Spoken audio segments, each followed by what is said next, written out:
lovely. How about It's time for Sulphur Bulldog football.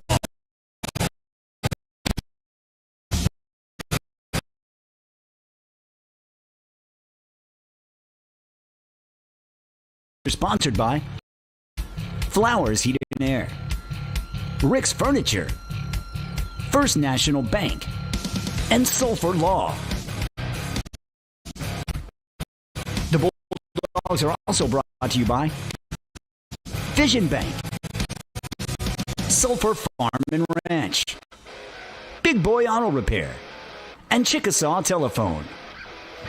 The Sulphur Bulldogs are also sponsored by First Bank and Trust, United Ag and Turf, Hobbs Pharmacy, Arbuckle Dental, Stone Creek Corner Stop, and Crossway Church. The Bulldogs are brought to you in part by Murray County Insurance, Runyon Wrecker, Sooner Pharmacy, and Physical Therapy Central Davis. The Bulldogs are sponsored in part by Watson's Muffler, Sulphur Dog Trade, and your premier insurance agent, Chance Freeman. And now let's head to the field for Sulphur Bulldog football.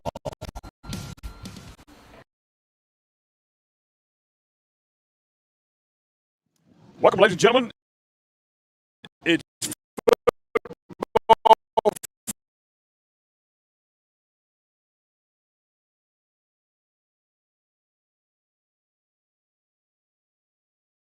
Let me tell you about that one. And Coach Cole's going to explain it on the coach's show here in a moment. But because Seminole used an ineligible player and had to forfeit, Seminole actually beat these guys 28-24, but they used an ineligible player. Coach Cole's going to explain that in a moment. They lost a heartbreaker last week to Manford 21-18, and they're hungry for a win. Bulldogs have to be ready to play. They've got a good quarterback. They've got some good athletes tonight, so Bulldogs got to bring their A game to the ball game. They have a turf field, beautiful field. They are the Bristow.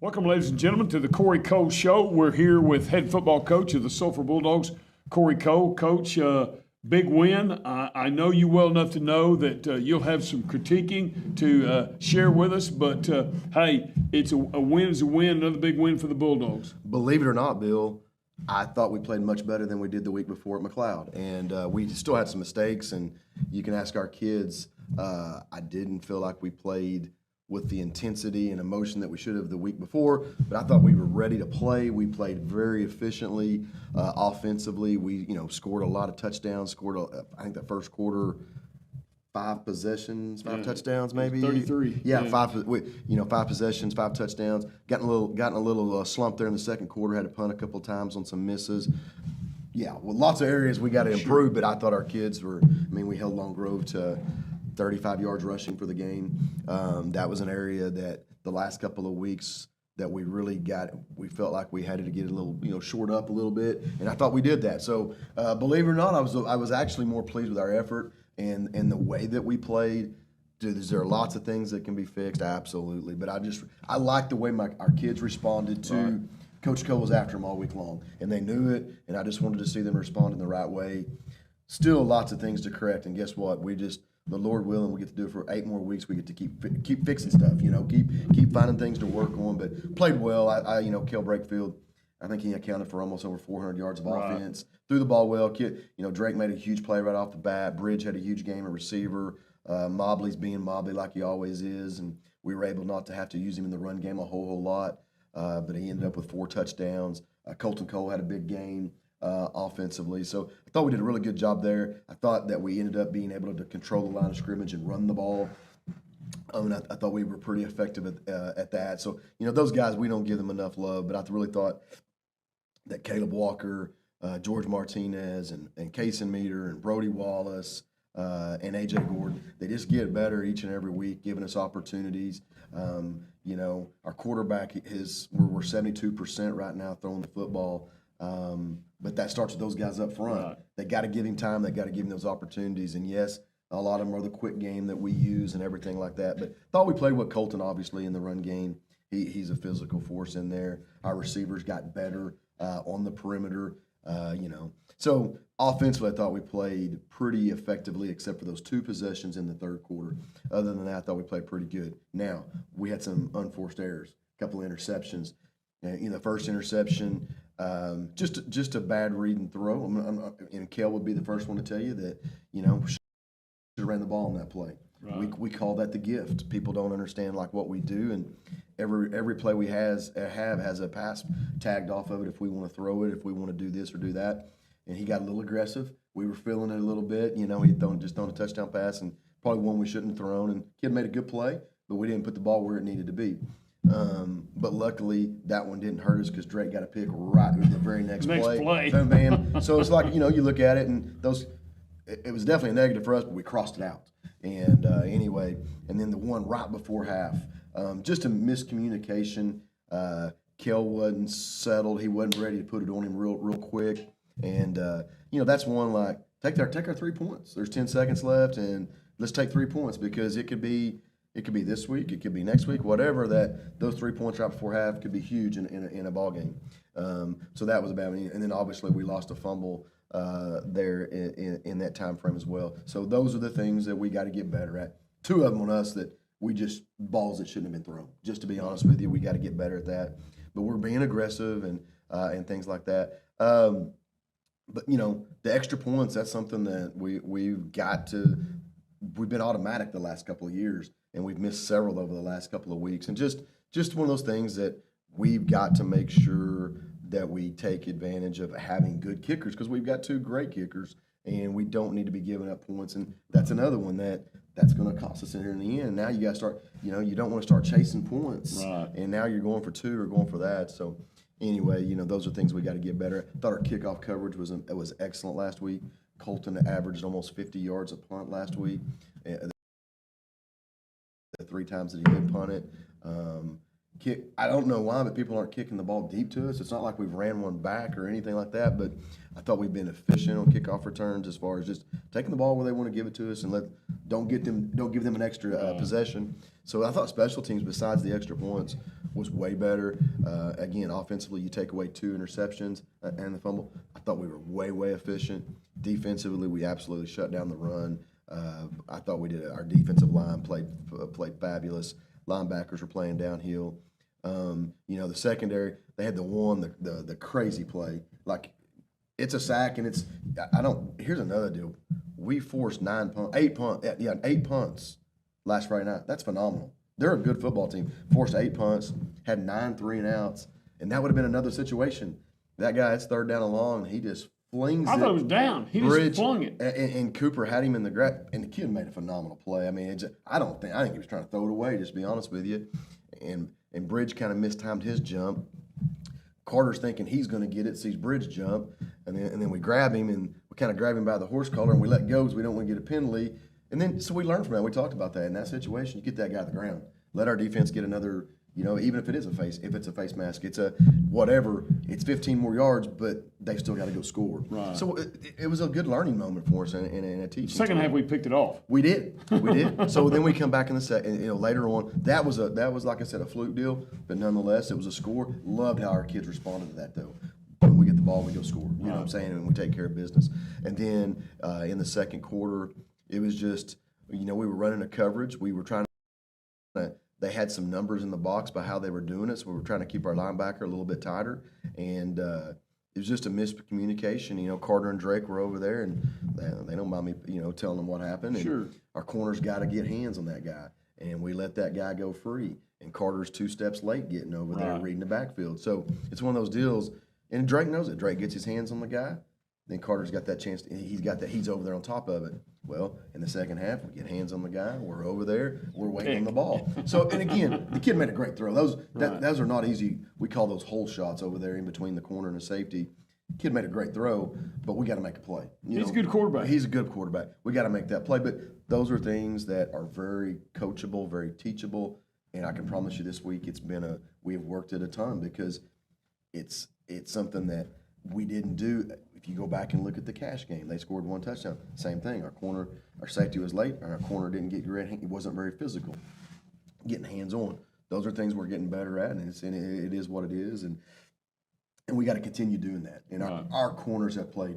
Drake and Bridge have played great all year long. Garen's come in and they've played great. They're physical. They're good tacklers. They're good. They got great ball skills. It's just a little thing. Get hands on. Safeties. Your angle. You know, those first 2 steps are huge. If those first 2 steps are back, we got better at it. Second half, we got better at it and took care of business. But I just thought those are things that we got to get better at. You know, and I love have people critique us. You know, like, you know, the end's getting hooked. They're getting outside. Well, there's a lot of things that we do in our schemes where we want the ball to go outside.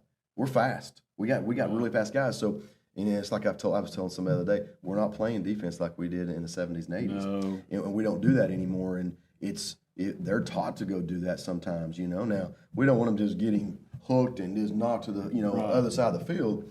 There's a lot of times we call it go blow it up and make it bounce. Blow it up, make it bounce. And we do that. And that's why we have so many tackles for loss out on the edge. The way we play it, we get a lot of tackles for loss out there on the edge. And so we did that. I thought we played defensive line. Like I said, they played great. I think we had 2 or 3 sacks. We had a number of tackles for loss where we did not have, in the previous weeks. But I thought Dylan Gleason, Jason Gleason, Colton Coe, Cooper Coe, Grady Hardine, Connor Sullivan probably played his best game. George Martinez, I thought all those guys played really good down front, down in the trenches. And then obviously Pickett and McClure and Duck are all playing really good behind them. And like I said, our safeties are coming in and they're good tacklers and just little things, that we got to get better at. And we are, and we're improving. So proud of the way we played. Lots of things we can fix. The jumping off sides, the illegal procedures, those are things. To me, the glaring thing that I saw was those things and the extra points. Yeah, obviously the 2 passes that we shouldn't have thrown. The turnovers, and those were the glaring things. But the way we played with great effort. We played with great enthusiasm. I thought we played with tenacity. That was all good. Right. So, yeah. Penalties were 10 and 10. Yeah. I don't know if you counted it, but I'm a math guy. I'm a nerd guy, and I went back Saturday morning. They had 10 and we had 10, and just little thing. And I'm going to be honest with you. I think that's a good crew. I think that everything that they called was warranted. Just to be honest with you, I mean, it was they're very highly ranked out of Lawton area, and we've had them at somewhere a couple of years ago, and we got them, asked them if they'd ever want to come down, and it worked out. So it was all pretty warranted. I thought they, mechanically they did a good job. Communication wise, they were great. We had a 15-yard penalty on our sideline because one of our kids wanted to run his mouth, and after this week of practice, I don't think he'll do that anymore. But that's another one of those unforced errors, like just stupid. Just give him 15 yards, and it's just play the game. You work so hard, just play the game. So, but our players of the game on our side offensively, obviously Kel with almost 400 yards, could combine total offense. We thought Bridge had a really good game, 3 or 4 catches, 130 something yards, a couple touchdowns. He just keeps making big plays every week. Our defense player of the game was Dylan Gleason, number 6. Man, he just keeps getting better. We call him the club. He's got the big club on. He's gotten since he put the club on. I think he's gotten better. And I told him, I was like, when they tell you take it off, we may just keep it on because you're playing pretty good. But Dylan's playing great, man. He went from a linebacker and he'll be buried on our depth chart to. This was the first week. This would have been what was it? I'll tell you when it was. I went up to him the downtown pep rally. That was a Friday night before our first game. We had just finished our scrimmage season and all that, and I go, Dylan, what would you think about if we put you down on the defensive line? And he goes, Coach, I'll do whatever. I just want to play. I want to play on this team. I want to be a factor on this team. I'm like, great. That's the right attitude. 8 out of 10 kids will be like, man, Coach, I'm better than those guys. I'll stay there. He just said, Coach, I'll do whatever. And he has gotten better each and every. He's went from now playing defensive end. You watch him. He's playing down at defensive tackle now a little bit too.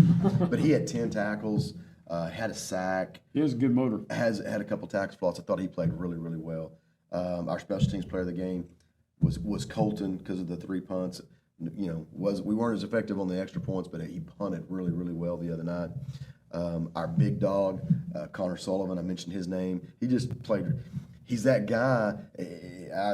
We remind him all the time, and you're like, Caden, your job is to get to. You want 2 guys on you and not going back. And he's embraced that role. He's starting to play better and better with that technique. And then now things are falling in his lap, and he's getting those tackles. He's doing that. So we thought Connor played really, really well for us.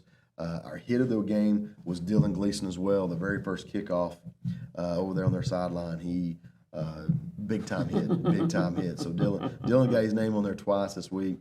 And then our scout team player of the week, practice player of the week, Riley Ashley, a sophomore that is getting better each and every week, each and every day.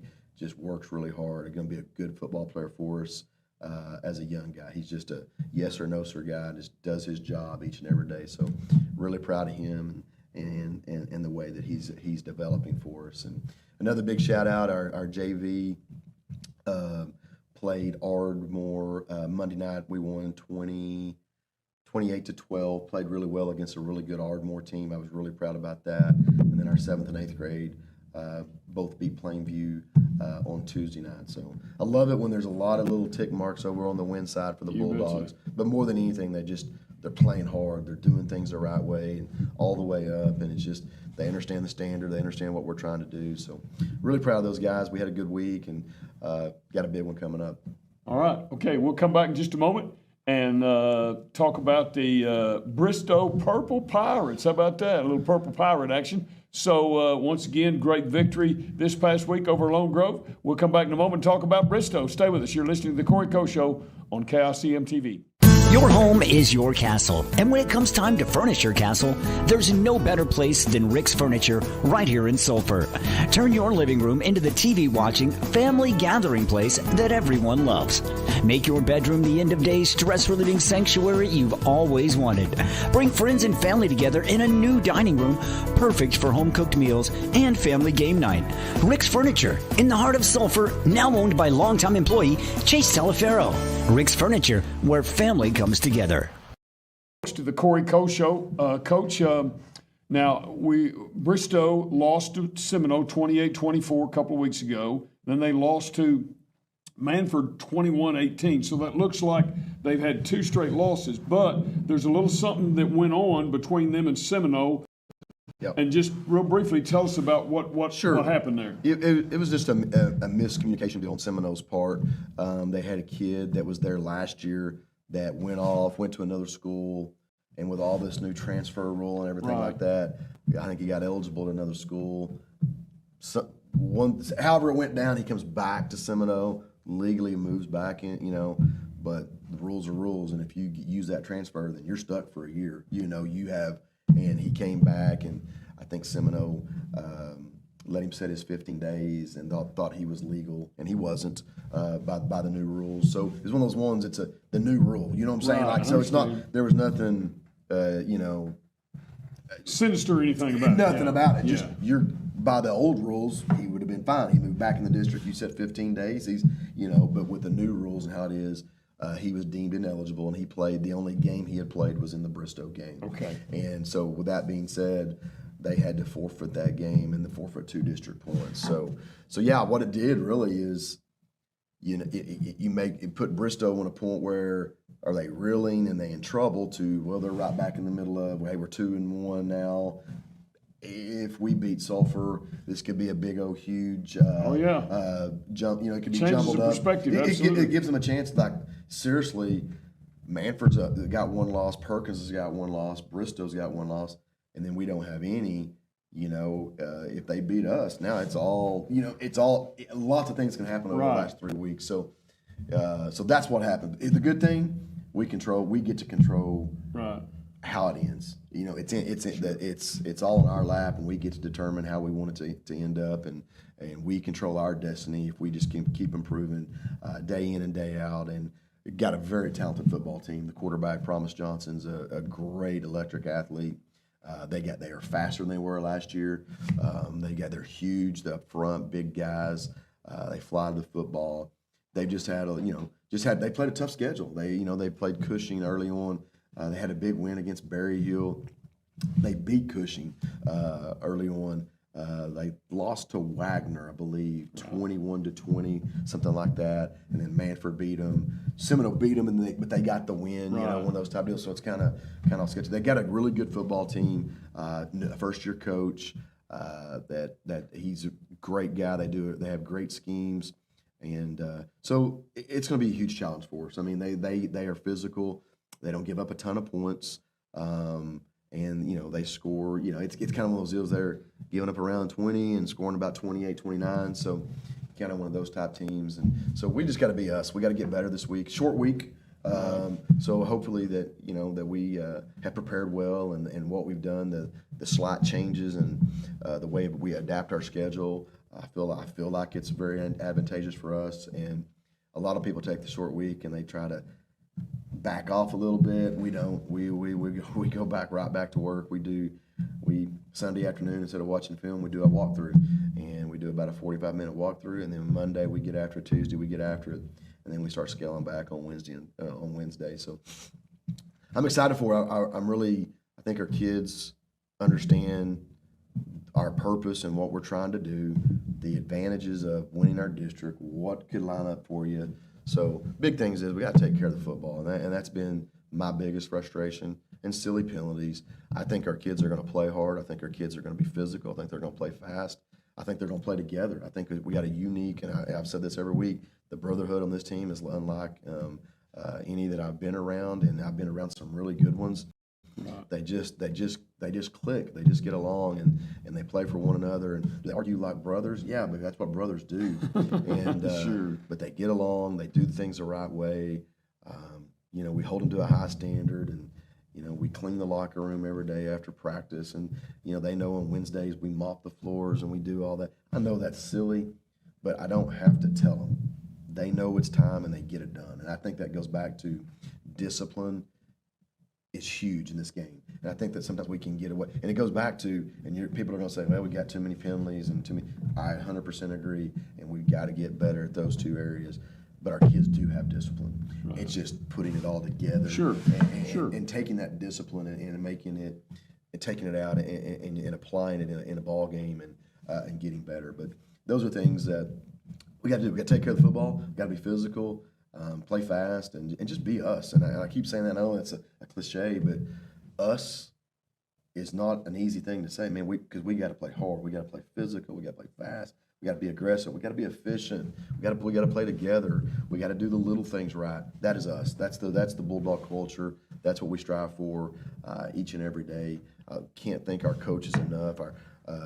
I'm getting old, Bill, and so we hired all these young coaches, and I loved it. We kid Coach Garrett and Coach Marshall and Coach Gillum and myself. We're the old guys, and then we got the young crew in there, and man, it's a great mix. It really is. We got got 4 young guys and got the 4 old guys, and it's just a great mix of knowledge and new knowledge, and being able to connect with kids and being able to. Everybody's got a different way of handling situations. So been really, really thankful for that group of guys, and they just do a tremendous job. They put in a lot of time and effort, and what people don't see is we work really hard. And I've been more proud with those guys, what they're doing with our junior high kids. We're developing. I've watched from the first game or first practice to where they are now.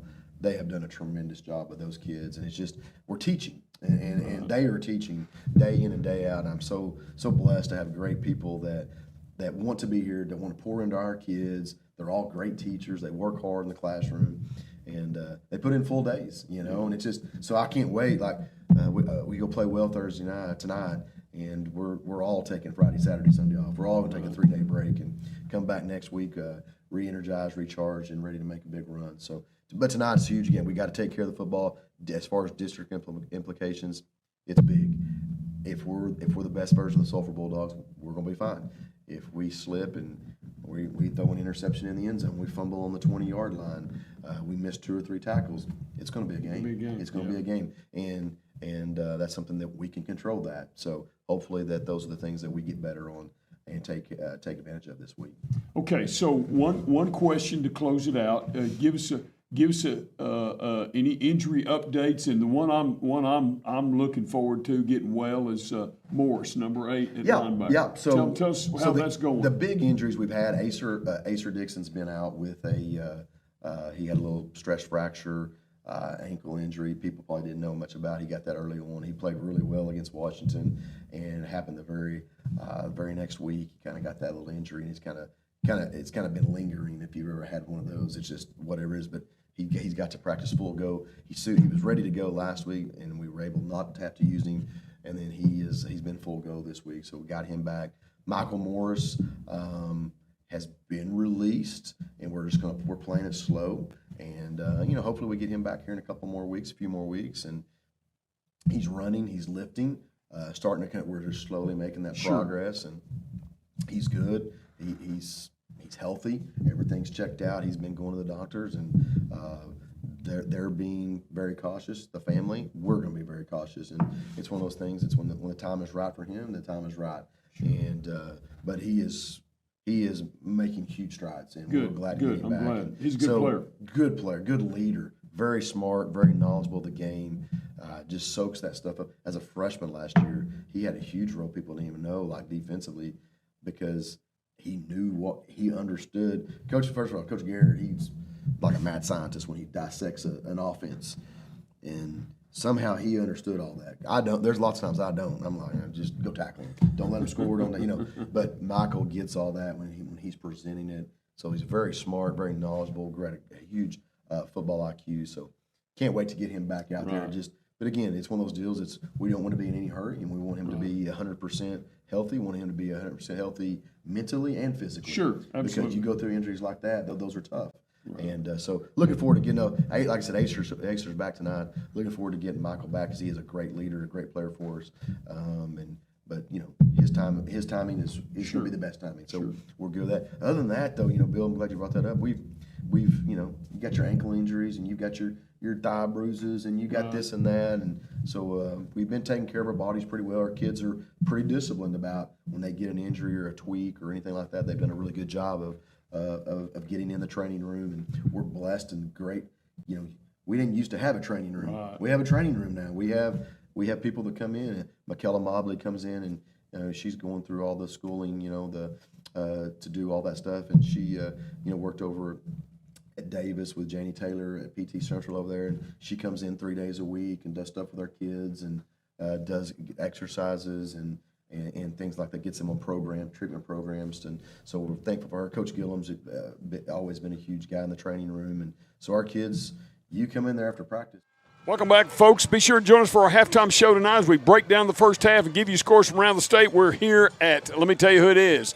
It's Hafer Field and Hilburn Track. That's Bristow, Oklahoma, the home of the Purple Pirates. Your Bulldogs are here away from home, about 2 hours away by road. And so they got a nice-looking field. It's turf, and they like purple. All right, so the kickoff tonight is sponsored by Big Boy Auto. Coach, you want to give us the keys to the game right quick? Sponsored by Sooner Pharmacy.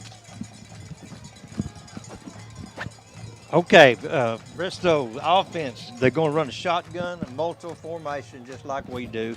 Their offensive line is big. They're good. They're big. And they're going to average about 270 pounds per man. Their main man is their quarterback, number 3, Promised Johnson, 185-pound junior. He started for them last year also as a sophomore. He's their do-it-all, good runner, good passer, leads the team in rushing. He's the top rusher for the team. And receiver is number 7, the top receiver that is number 7, Javon Freeman. He averaged 65 yards a game receiving the football. And defensive-wise, what we got to do, line must control the line of scrimmage. You can't get pushed off the line of scrimmage because they are a running team, so they like to run. You got to stop the run and be strong up front. And linebackers got to play downhill, especially tonight whenever they're a running team. Be aggressive, play smart, and have some fun. All right, once again, thank you, Coach. That Keys to the Game sponsored by Sooner Pharmacy. This kickoff sponsored by Big Boy Auto. We'll get that starting lineup brought to you shortly, and that will be brought to you by Sulphur Dog Trade. Looks like Colton Cole will be doing the kicking off to start the ball game. Number 5 for Bristow, and that will be DJ Allen, and number 4, and that will be TJ Wilson. How about that? TJ back to receive the kick from the foot of Colton Cole as game number 7 is just about underway as he kicks off from his own 40 on this beautiful turf. There we go. He got a good foot into it. It's going to go really high. Going to come down at about the 4-yard line. TJ's got it. He tries one way, goes the other way, makes a good cut. He's going to go down at about the 16-yard line.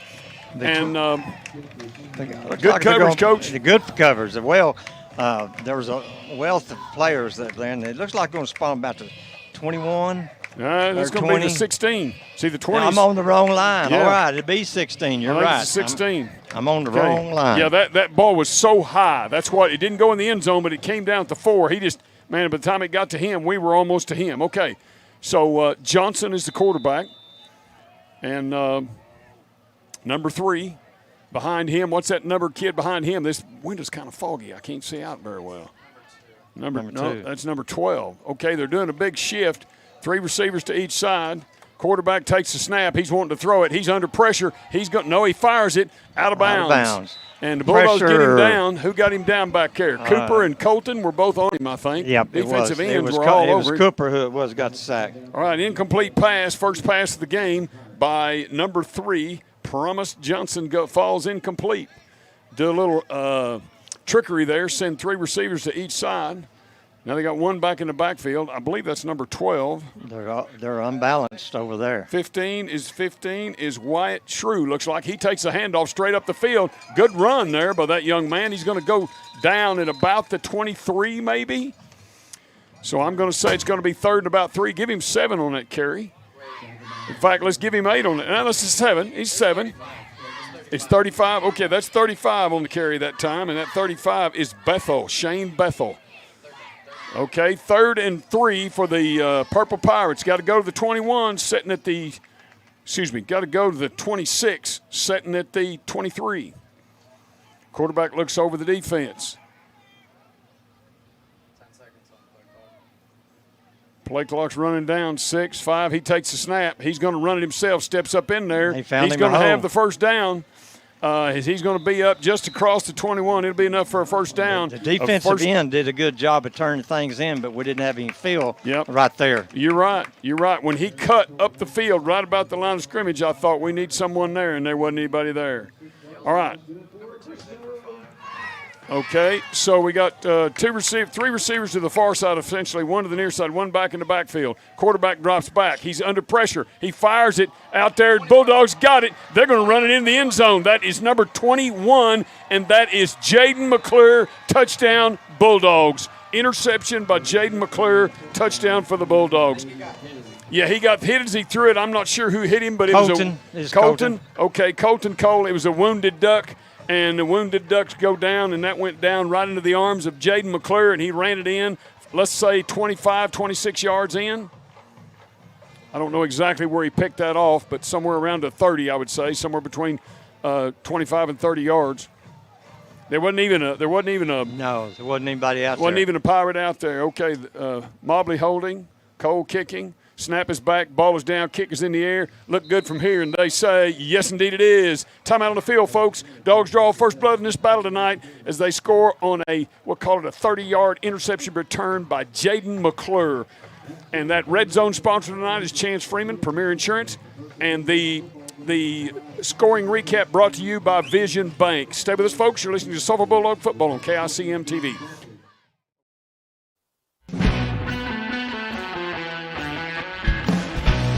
In our community, football is more than a game. It's a tradition, a passion, and a heartbeat. At First Bank and Trust Company, we're proud to stand behind our local teams on and off the field because we're not just a bank, we're your bank. First Bank and Trust Company, investing in our youth, one Friday night at a time. Let's go! Member FDIC. Folks, Dogs lead at 7-0 on a 32-yard interception return by Jaden McClure. Just picked it off and went to the house with it. This quarter brought to you by Stone Creek Corner Stop over on the east side of town where 177 meets Highway 7. And go by there. Good bunch of folks. All right, Coach, you want to give us some starting lineup here? Yeah, starting lineup for the Bulldogs. Defensively, number 19, Cooper Cole, and number 17, Colton Cole, playing defensive end. At defensive tackles, number 76, Connor Sullivan, 263 senior, and number 50, George Martinez, 193-pound junior. All right, we'll get the rest of them here in a moment. That starting lineup brought to you by Sulphur Dog Trade. Colton Cole prepares a kickoff from his own 40. Boom, there it is. Not as high, but longer this time. Going to be end zone shot. Yes, it is. It's going to take it at the 20. I tell you what, it's hard when you got to go all the way from the 16 to the 20. That's right. Go ahead and give us the rest of that starting lineup on defense. At linebackers, we've got number 21 who just scored the touchdown, Jaden McClure, 175-pound senior. And in the middle linebacker, got 18, Cash Pickett, 201-pound junior. And number 5, Madden Duck, 173-pound junior. At the corners, Bridge Barrett, 168-pound senior, number 1, and number 0, Drake Wood, 146-pound junior. All right, we'll get this and then get those safeties. Quarterback Johnson awaits a snap. He takes it. He's going to hand it off straight ahead. And got a little push, but we got him down. He's down about the 23. That's 18 Cash Pickett there on the play. 45. Okay, that 45 guy is Powell, Mike Powell. He made a 3-yard gain on that little play. 3-yard pickup. Second and 7 for the Purple Pirates as Johnson awaits a snap. He's got it, going to hand off. No, he's going to hand off once again. And he's got a little running room, going to be up to about the 28. Needs to go to the 30. This guy's got him spotted over here at the 29. Okay, going to spot that ball touching the 29. It's 3rd and 1. I've been impressed so far with that push up front by their offensive line. Let's see what the Bulldogs can dial up here. 3rd and 1. Quarterback Johnson. We almost jumped, but we didn't. Quarterback Johnson awaits a snap. Takes it, going to hand off straight ahead. Let's see if he gets it. He's across. He's still on his feet. Bulldogs going to get him down. Mobley and Cooper Cole get him down at the 40. Good run there by number 45, Mac Powell. Bristow gets the first down. They're just going to come right at you. Yeah. 1st and 10 at their own 40. Johnson awaits a snap. 2 receivers far side. They're going to run this ball. Yeah, that's what they want to do is run. Yeah, they got a power back up front. That pass didn't go well. They're going to run the ball. They're going to fake to him. Yeah, and they're going to hand it to him. He got 5-6 yards. 6 yards, going to spot him at the 46. 2nd and 4. That's too much. 35 now into the ball game, and that is Shane Bethel. He's now the running back. Just going to come right at you. Safety, we got number 4, Maddox Mobley, 188-pound senior, and number 10, Carter Cole, 174-pound sophomore. All right, 2nd and 4 for Bristow. Johnson awaits a snap. Nothing fancy, just coming right at us. Johnson, hands off, straight ahead. They got a little push. He won't get the first down, but he's going to be about a yard short, I think. 3rd and 1, that's what they had a while ago, and got about 5. So that runner that time, once again, was Shane Bethel, number 35. 3rd and not very much. Need to go right to the 50, and they're about a yard shy. Johnson awaits a snap. Okay, they switched Colton and Cooper at defensive end, put Colton at the weak defensive end. Okay, they got the other guy out here now, the club guy, Gleason. Hand off straight ahead, 35. He's got the first down, but he doesn't get much. They said ball came out, but I think we have the ball. Yeah, we got the ball. Okay, let's see who comes up. Who came up with that? Gleason, 31, I think. 31's the one that tossed it to the referee. So that's Dylan Gleason, I believe. Is that Dylan or Jason? That's Jason Gleason. Jason Gleason tossed it to the referee. All right, offensive line. All right. We'll get him here in a minute. All right, so Bulldogs going to have it after that fumble. Well, we needed something to happen. They were marching right down the field. 2 receivers far side, 1 near side. First offensive set for the Bulldogs, 1 back in the backfield. JoJo hands off to JoJo straight ahead, and JoJo's going to get not much. Might have got a yard. Might have got a yard. All right, 2nd and 9 for the Bulldogs. From the 48 in their own territory. 2 receivers to each side, doubles. Let's see what they dial up. Quarterback takes a snap, throws it to Mobley. Mobley makes a little move. He's still got the ball. He crosses the 50. Well, they're going to mark him at the 49. Okay. Now he's going to say the 50. I think he got further than that. I think he got to at least the 49. But anyway, that's okay. He's made 1 on that. Yep. Okay, did you see what I saw? Yeah. I mean, they come quick. So Yeah. how about a little stutter and go? You betcha. Here we go. Let's see what happens. Brakefield takes a snap, rolls out. He's got time. He fires. He's got a receiver. Mobley makes a move, breaks a tackle. He's going to go down about the 29-yard line. He'll have a first down, and this guy's going to spot him 20. at the 30. Okay, 29-yard line. Bulldogs line it up. 2 receivers near side, 1 far side. Brakefield takes a snap, hands off straight ahead. That's JoJo still on his feet. He carried some folks that time. Good run, JoJo. Tough kid. Runs hard. He's going to be at the 26, 3-yard run for JoJo off the left side. And going to have 3 receivers to the near side. Wood, Barrett, and Mobley. Snap to Brakefield. He fires it to Mobley out in the flat. He's got some room. 25, 20, looks for a place. Still on his feet. 15, going to go out at about the 12. They're going to throw him out at the 12-yard line. It'll be another first down. Red Zone sponsored tonight's Chance Freeman Premier Insurance. As we go inside the 20, Bulldogs marching it right down the field. Let's see what happens on this next play. 2 receivers far side, 1 near side. 1 back in the backfield. Brakefield awaits the snap. He's got it. He's going to hand off. No, he's going to fake it, keep it himself. It's wide open. He breaks a tackle at the 5. He'll be in. I think he got face mask. And a flag. I think he got face mask. Yeah, face mask. He scored, so it doesn't matter. Okay, face mask on Bristow. It's going to be a touchdown. 13-0. Dogs lead it. An extra point coming up. Let's see what the Bulldog Brain Trust decides on this one. That scoring recap. That was a 12-yard run by the quarterback straight up the gut for a touchdown. That scoring recap brought to you by Vision Bank. Point after coming up. Mobley the holder. Cole the kicker. They got nice, tall goalposts. I like that, Coach. They go way up high in the air. They don't have them little midget goalposts like some of these people we've been to. Okay. Mobley's the holder. Cole's the kicker. Awaiting the snap. Referee says you can go. Snap is back, ball is down, kick is in the air, and it looked good from here. And they say, yes, indeed it is. Timeout on the field, folks. I can't always see the clock. It's way there. It is. 6:22 left in the first. Dogs lead at 14-0. Stay with us. You're listening to Sulphur Bulldog Football on KICM TV. Chickasaw Telephone Company has been a proud supporter of Bulldog Athletics since establishing its headquarters in Sulphur in 1975. Chickasaw's 45-year history of community-focused support, innovation, and reliability make them Bulldog fans' favorite provider of internet and voice services. They have plans for every Bulldog, whether you're into streaming, gaming, or just the basics. So get connected and grab the phone. Let's talk up this great Bulldog team. Go Dogs!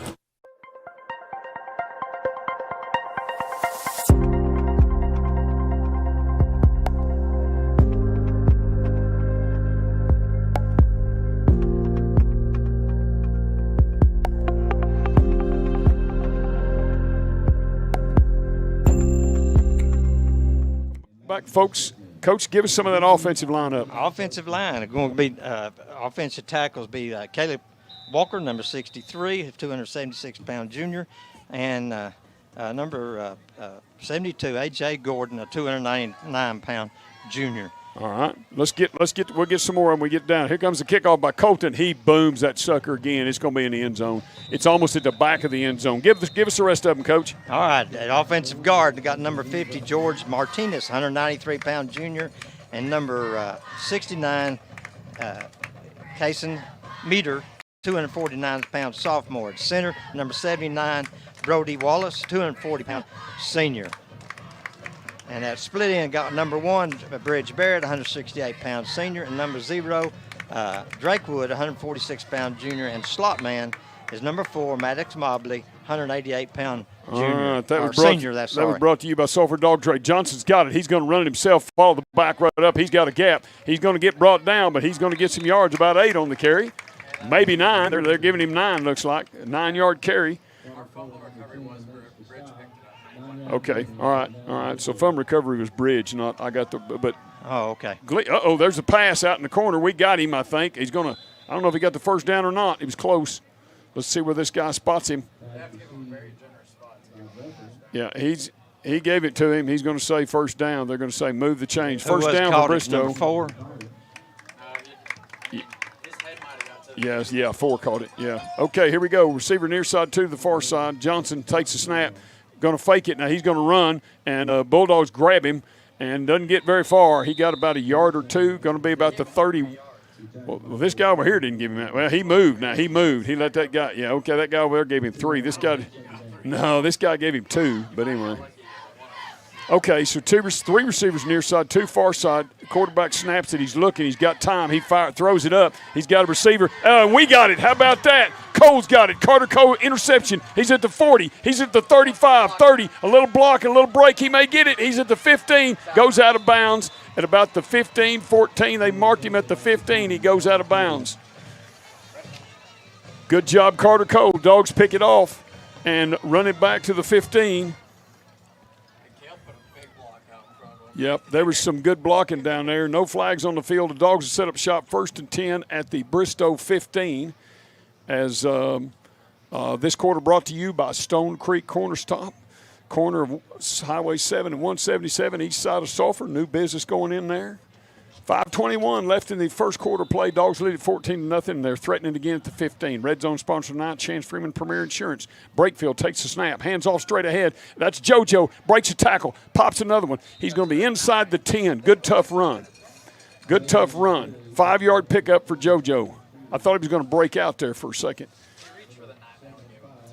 Yep, we've got Mobley, Wood, and Barrett to the far side. Brakefield. He takes a snap, hands off to JoJo straight ahead, squirts up in there. Got a couple at least. They're going to mark him. Got him. Yep, they're going to mark him at this guy over here. Is it? Okay, all right. Standing at that guy over there's got him marked at the 8. So does this guy, I think. Yep, now this guy's at the 7. Okay, it's a 7-yard line, so it's 3rd and 3 for the Bulldogs. Need to get to the 3rd and 2, need to get to the 5. Bulldogs come to the line. We're all set, and they hadn't adjusted to it. Brakefield takes the snap, hands to Mobley. Mobley squirts around the edge. He's going to get at the 5, and he's not in, but he's got a first down. There's a flag on the play. Okay. Got one back to back, got one over, got 2 of them down. Okay, so let's see what so let's see what the call is as both teams do a little substituting here. I think it's going to go against us, but I'm not sure. Mobley got to the 2 or 3. I'm not sure where, but they're going to back us up. I can tell by their body language. Blocking the back by Sulphur. Declined. Holding by Sulphur. They're going to take it. Okay, so they take the hold. They marked it off from the 6. That should put us at the 16 or 17. 17. So now the Bulldogs have 3rd and 12 for a first down, or 3rd and 17 for a touchdown. I'll take either one. 3 receivers near side, 1 far side. Brakefield awaits the snap. He's got it. He looks. He wanting to throw it. He's got good protection. He fires it. Touchdown. Touchdown Bulldogs, and that touchdown was to Colton Cole. Great throw, great catch. Touchdown Bulldogs.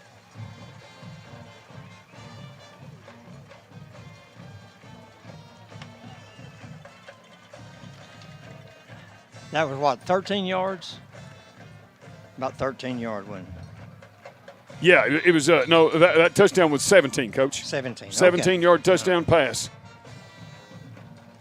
Snap is back, ball is down, kick is up, it's in the air, and it looks good from here. And they say, yes, indeed it is. Timeout on the field, folks. 4:13 left in the first. Dogs lead at 21-0. Stay with us. You're listening to Sulphur Bulldog Football on KICM TV. Hobbs Pharmacy has a long tradition of serving Sulphur. We are your locally owned Health Mart pharmacy who can meet all your compounding needs with a friendly and professional team. Convenient hours and drive-up window plus knowledgeable pharmacy staff equals unparalleled service. You'll be amazed at our gift selection, including housewares, t-shirts, jewelry, and bath items as well. We even have baby and bridal gifts. Hobbs Pharmacy, your Sulphur pharmacy. 420 West Broadway, 622-3131, 622-3131. Stillwater Mill. Folks, scoring recap brought to you by Vision Bank. That scoring recap consists of this. Brakefield drops back and throws it a dart to Colton Cole. It's 17-yard touchdown Bulldogs. Coach, give us the rest of that starting lineup. All right, tied in, number 17, Colton Cole, 237-pound senior. And the slot man is Maddox Mobley, 188-pound junior. And the running back is number 7, JoJo Gray, a 201-pound senior, and the quarterback is Cale Brakefield, a 215-pound senior. All right, that's your starting lineup brought to you by Sulphur Dog Trade. Colton Cole gets a good foot into it. It's going to be high. It's not going to go to the end zone, but it's going to go about the 2 or the 1. And number 4 has the ball. He's going to get close to the 20, and there's a gang there. That's about it. And that ball carrier, number 4, is T.J. Wilson. Good athlete, good-looking athlete. Yeah, he was really close to the end zone. His back foot was. Like he got it to the 21. Yep, they're going to spot that ball right at the 21-yard line, so not a bad run back, about a 20-yard run back. And so let's see what Bristow can pull out of the hat on this one. We want to remind you at the end of the ball game, we'll be naming a Player of the Week, sponsored by Crossway Church and the Sulphur Times Democrat, and also an All-State Good Hands Play of the Game, sponsored by Murray County Insurance. Johnson awaits the snap, doing some shifting in the backfield. He's back there by himself, so I'm thinking he's going to run it. There he goes, takes off straight ahead, and he gets a little yardage. He's going to be from the 21. I'm going to say he goes to the 26 or 7. 5-yard carry. Yep, 5-yard carry by Johnson. Too many. First down, 5 yards, too many. That was the quarterback. Johnson made that carry. 45 is now the ball carrier. That's Powell, Mac Powell in the ball game. Tough runner. He ran well a while ago. Johnson awaits the snap.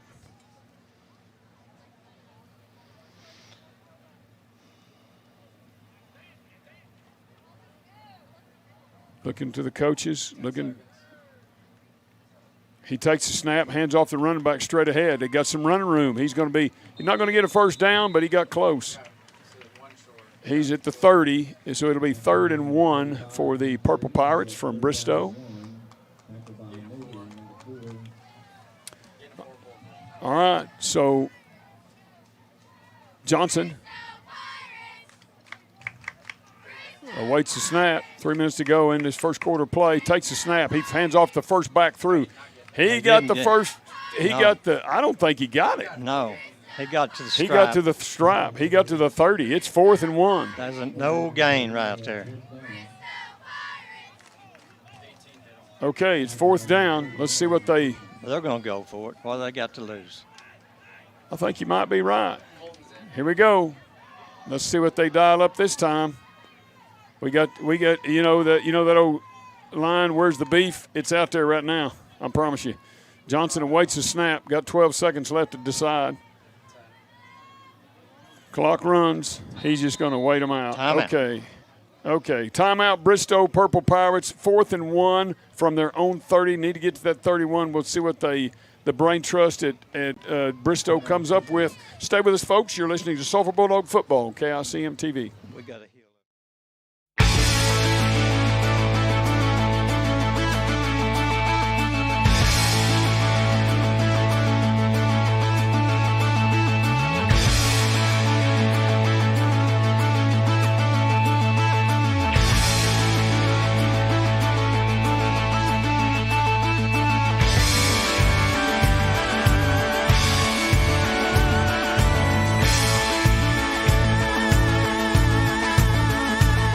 Welcome back, folks. They're in punt formation now, so that leads me to believe they're going to kick it, but the Bulldogs are lining up as if they don't believe it.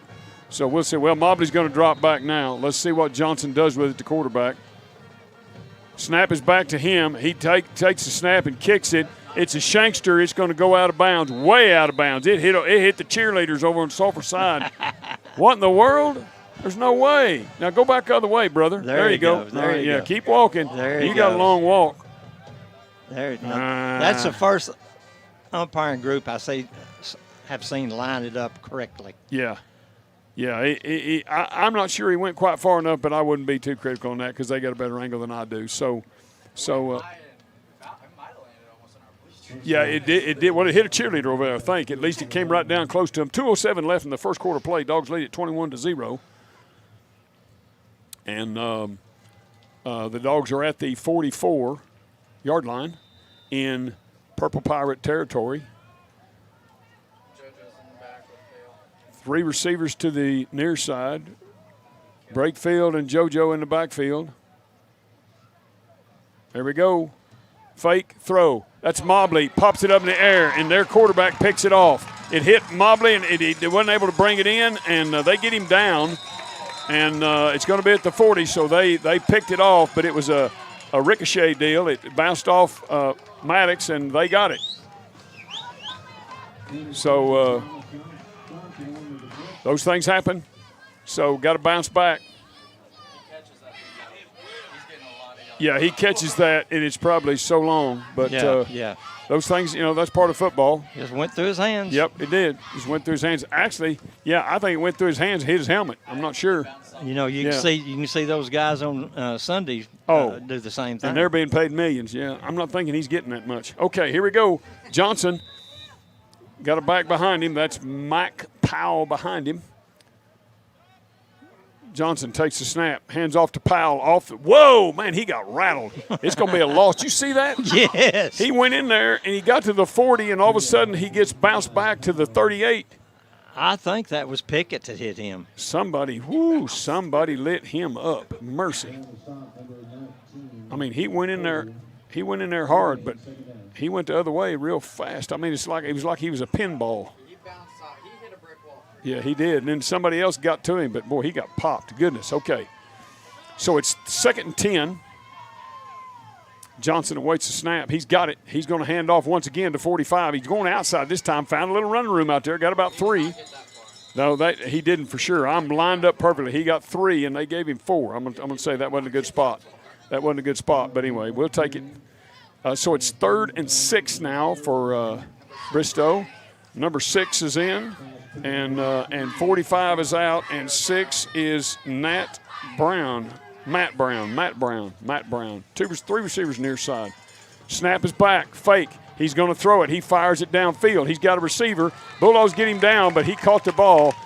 And that 0 got him down, and the receiver is number 8, and that young man's name is Will Remington. He might be like a bullet, Remington, huh? Like a gun, right? All right, so Bristow gets a first down. Best looking drive so far, I would say. All right, so first quarter coming to a close. Johnson awaits the snap for Bristow, trailing 21-0. Fakes it. Now he's going to run it, and the Bulldogs get him for a loss. He didn't get back to the line of scrimmage. No way. He didn't get back to the line of scrimmage, but they're going to say he did. Okay. Got a big man for Bristow down. I don't know. So we'll take he's on the ground. I think they're going to have to look at him. So let's take a injury timeout sponsored by Physical Therapy Central. Stay with us, folks. You're listening to Sulphur Bulldog Football from Bristow, Oklahoma, where the Bulldogs lead in the first quarter 21-0. Stay with us. You're listening to Sulphur Bulldog Football on KICM TV. Every day begins with a promise to work hard and to build a future. That's why we're here, providing the tools, expertise, and John Deere equipment you have relied on for generations to help you get the job done right. We're with you. That's our promise to you, because no matter the project or the challenge you're facing, we're with you. We're united.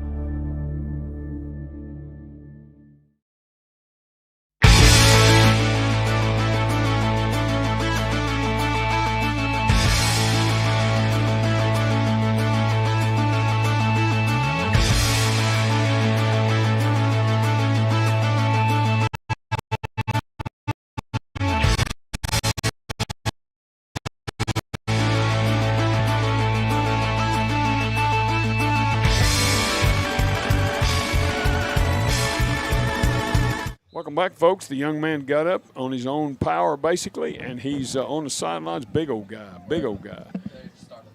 And he's limping a little bit, but he's looking good. I think he'll be back. All right, that's my guesstimation. The quarter just ended, so we're going to take a break here, folks. Bulldogs lead it after the end of one, 21-0. Stay with us. You're listening to Sulphur Bulldog Football on KICM TV.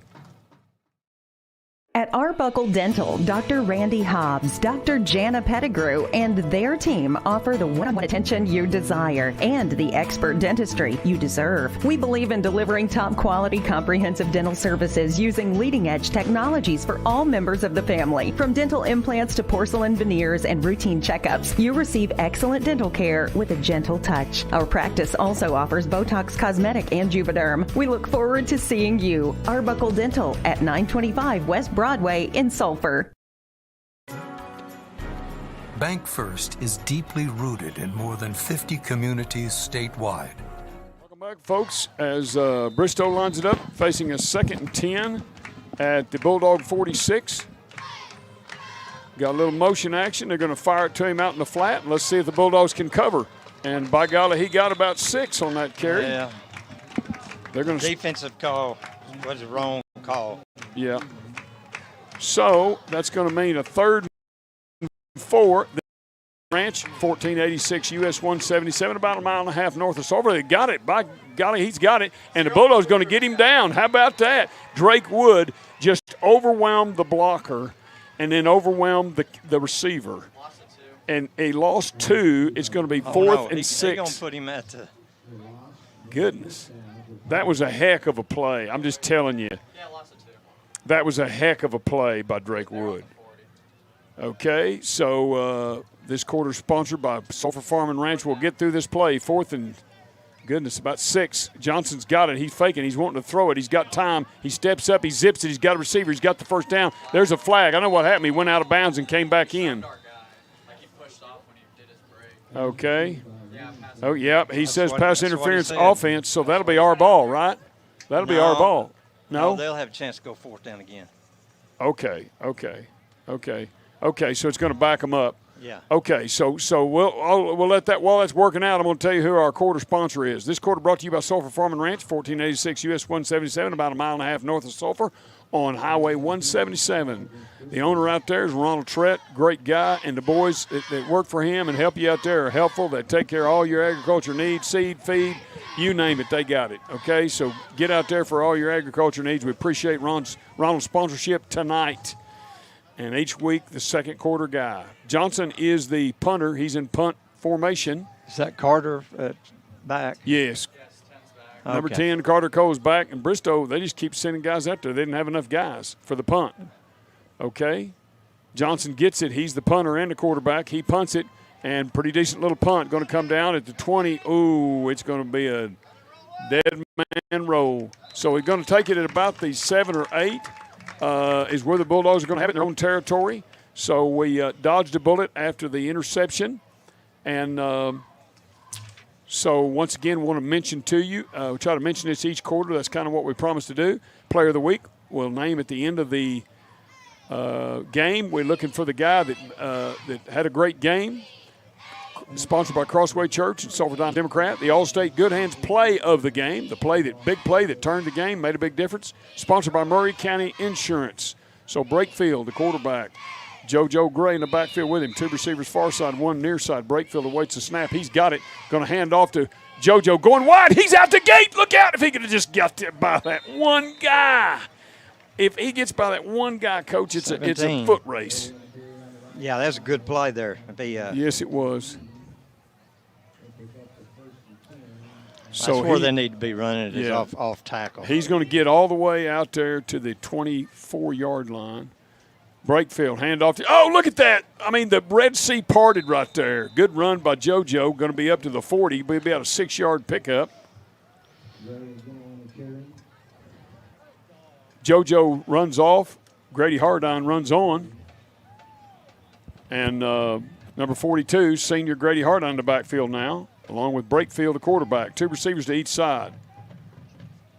Brakefield takes the snap, hands off to Grady. No, he throws it to Mobley, going the other way.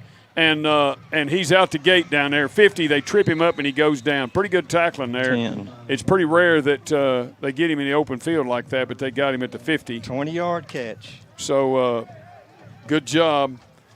Good job. Actually, 49 is where they put him, Coach. Oh, they did? Okay. 3 receivers near side, 1 far side. Brakefield awaits the snap. He's got it. Gonna throw it, looking to throw it. He's under some pressure now. Now he's going to take off running. Oh, makes a little move, and the guy's still picking up his shorts. Okay, he's down the field, going to be inside the 40, down near the 36 where they're going to mark him. Hard runner. I tell you what, he's got some great hips. He's not real fast, but when he gives you that hip and throws it way out sideways like a hula dancer, that's right, and then pulls it back, and you're still grabbing that hip and it ain't there anymore. Okay, got a little hula action going there. Brakefield awaits the snap. He's got it. He's going to hand off to Grady Hardon. Grady looks, and he's ridden down from behind. He went to the hole, and there was no hole, so he turned to try to skirt outside, and the backside guy got him. All right, so 2nd and 11 for the Bulldogs from about the 38. Brakefield takes the snap, hands off to Grady, coming wide. He's got a big gap, 35, 30, lowers his shoulder. He's going to be down to the 25. So he'll be first down territory for Grady Hardon. Good run there by number 42, Grady Hardon. Gray back in the ball game. Brakefield takes a snap, throws it, and just overthrows his guy. He had JoJo out there, and he just overthrew him a little bit. Yep, it was a bad pass. Bad pass all the way. So 2nd and 10 for the Bulldogs from the 25. He fired it, just overthrew it. Probably didn't have his feet set. I don't know. No, he's a gunslinger, and he's just a gunslinger with that ball. And when he's on. Brakefield takes a snap, going to hand off to JoJo, left side, big hole, 20, makes a move, 15, 10, breaks a tackle, but he's going to be down about the 7 or 8. That 7-yard line. 8 is where they put him. Okay. All right, put him at the 8, they say. All right, we'll take it. Bulldogs 1st and goal at the 8. Okay, 1st and goal at the 8. 8:10 left in the half. Clock runs. Brakefield awaits the snap. He's got it. He's going to fake it. No, he's going to hand it to JoJo. JoJo squirts up in there. I don't think he got it. No. They're going to say he's at the 3. Give him 5 on that carry. Good run there, but JoJo had a hole there, squirted through it, and then it closed quickly.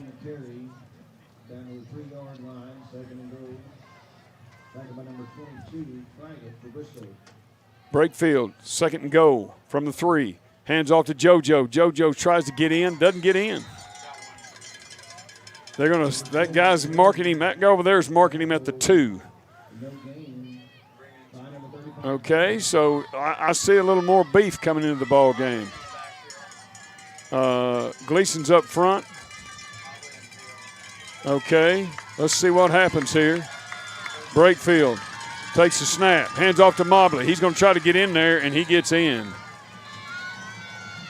Touchdown. Red Zone sponsor tonight, Chance Freeman, Premier Insurance. And that scoring recap, that 2-yard plunge off the right side by Maddox Mobley is sponsored by Vision Bank. Bulldogs go up 27-0. 7-11 left in the half. PAT coming up. Angel Rios is the kicker.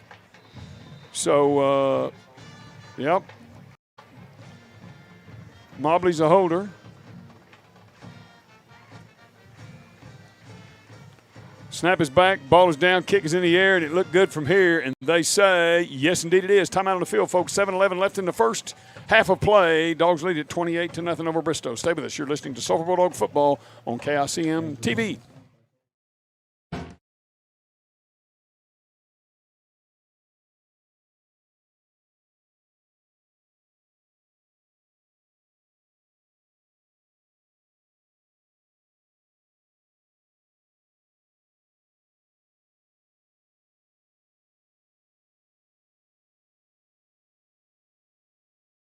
At Kerr Pumps, innovation powers everything we do. With over 100 patented technologies, precision CNC machining, advanced robotics, and unrivaled customer service, We set the standard in pump technology. From our world-class manufacturing facilities in Sulphur and Marietta, Oklahoma, our people are lowering the cost of hydraulic fracturing and helping make America energy dominant again. If you want to join an innovative team, apply today at kerrpumpsjobs.com. Made in America. Made in Oklahoma.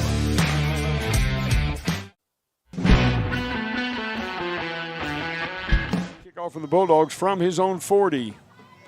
Same guy's back deep for Bristow. There's a kick. It's high. It's not very long, but it's way up there and going to come down about the 22. They've got it. Let's see what the Bulldog cover team can do. Boom! They got him out. I'm going to say about the 26 maybe. No, they're going to spot at the 25. That guy's put the ball down on the 25. 1st and 10 for Bristow from their own 25. Good kick there by Angel. Good high kick. Came down. Next three numbers, 5, 18. That front line right now is they've got George Martinez playing defensive end. They've got Gleason, and that is Jason Gleason. All right, so let's see what happens here. All right, 0-0, Lone Grove, and who is that? They're playing Manfred. Okay, here we go. Quarterback's going to take it around the left end over there, and they're not showing much. They're going to say gained a couple maybe, 2. Yeah, 2. Let's say 2nd and 8. It looks like 2 to me. 2nd and 8, and that was a quarterback Johnson on the carry.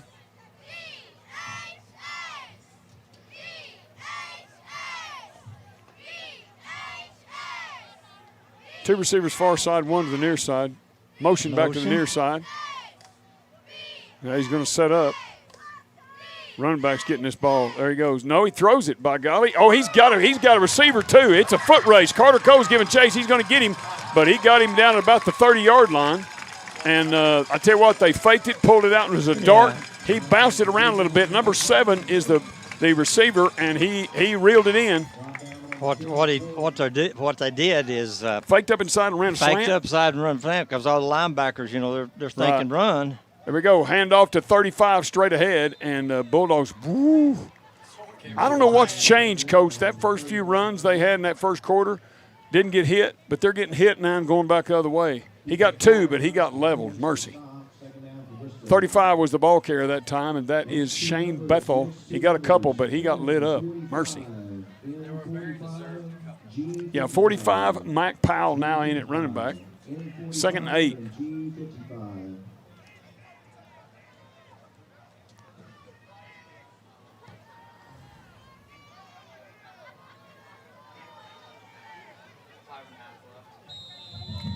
Timeout. Bristow. We got about 5.5 minutes left in this first half of play. They're down at the Bulldog 29 with a 2nd and 8. Stay with us, folks. You're listening to Sulphur Bulldog Football on KICM TV.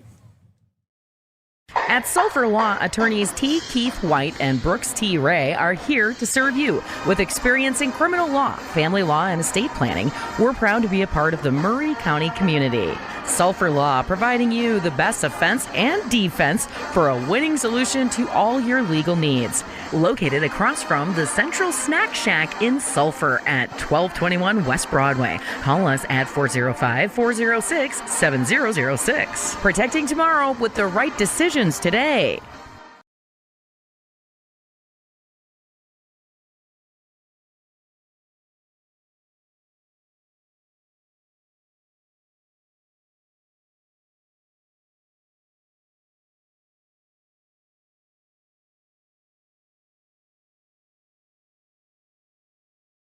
Welcome back, folks. So Bristow does a powwow, facing a 2nd and 8 from the Bulldog 29. And they've got 1 timeout left in this first half of play. And I'm telling you, they got some big old boys up front. They are big, yes, yeah, they are. They got some big old boys up front. Yeah. I don't know if they corn-fed like Nebraska, but they eating something because they big boys. Here we go. Johnson. He's got it. He's going to hand off to running back coming straight ahead. He's going to lose yardage as they grind him into the ground. You know, Connor Sullivan's in that mess, and there's several in that mess. And down at the bottom there is number 19, Cooper Cole. So they say he lost one. It looked like he lost more than that to me, but they say he lost one. So now it's third and 9. Third and 9. Best receiver on their team, Javon Freeman, is back in the game. He's the one that caught that 40-yard pass a while ago. He's in motion, going to throw out to him out in the flat, and let's see what happens. And the Bulldogs run him out of bounds, and it's a pretty good hit over there. It's going to be 4th down, but it's four down territory, 4th and 7. Coach, I told you wrong. Instead of it was 42 yards, I think. On that play? Yeah. Okay. It's 42.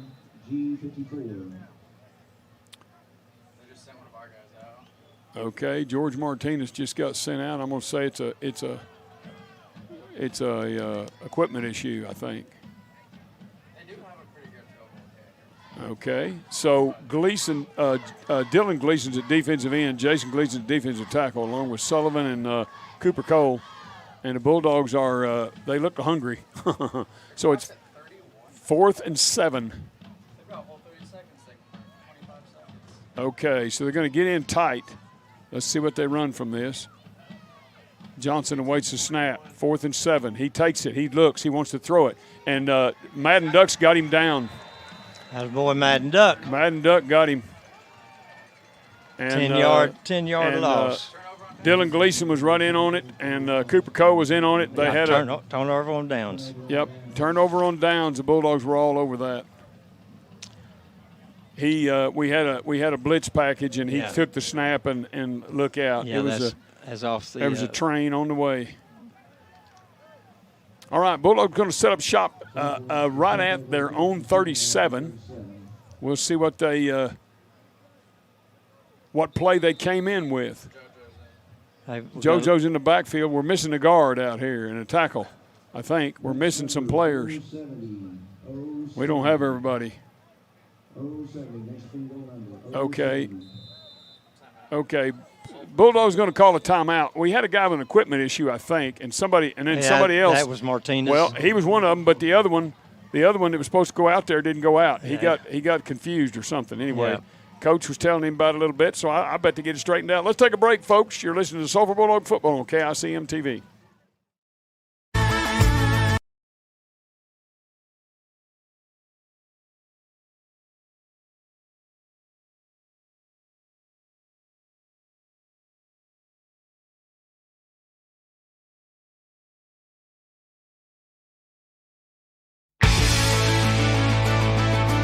Welcome back, folks. Got a sideline report sponsored by Runyon's Wrecker Service. They tell me we're playing a lot more downhill tonight on the offensive line, getting some blocks out in front. That's a good thing. Brakefield awaits the snap. He's got it. He's looking. He's wanting to throw. He's got some pressure. He's going to fire it down the field. He's got a receiver. That's Drake Wood, and good defensive play there. Good defensive play. Yep.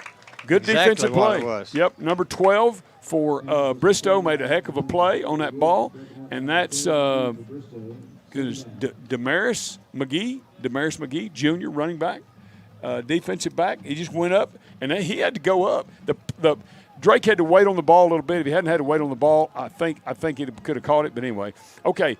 Brakefield's going to hand off to JoJo coming near side. JoJo gets across the 40. They're going to mark that at the 41. And it'd be a gain of 4. It'd be 3rd and 6 for the Bulldogs from their own 41 as they lead this thing 28-0 with 3:46 left in the first half of play.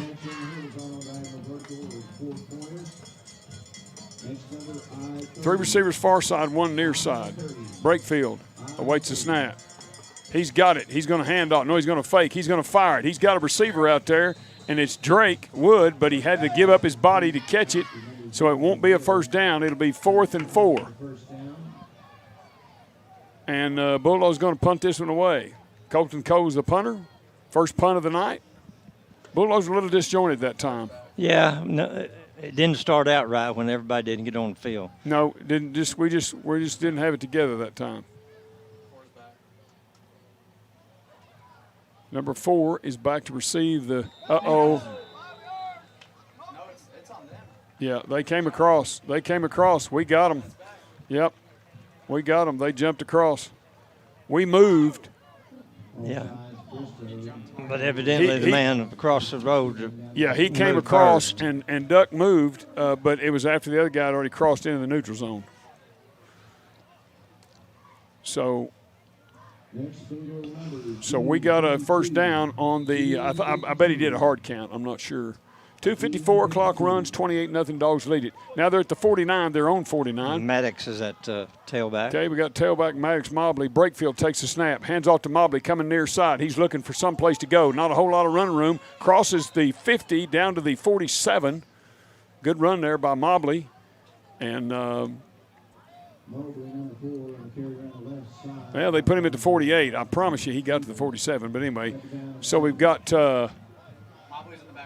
4 receivers to the far side. Goodness gracious. Okay, Mobley's going to run it. Direct snap to Mobley. He's got some running room. He's going to be across the 35 down near the 34. 3. They're going to put 34. Yeah, you're right. They're going to put him at the 34. Okay. So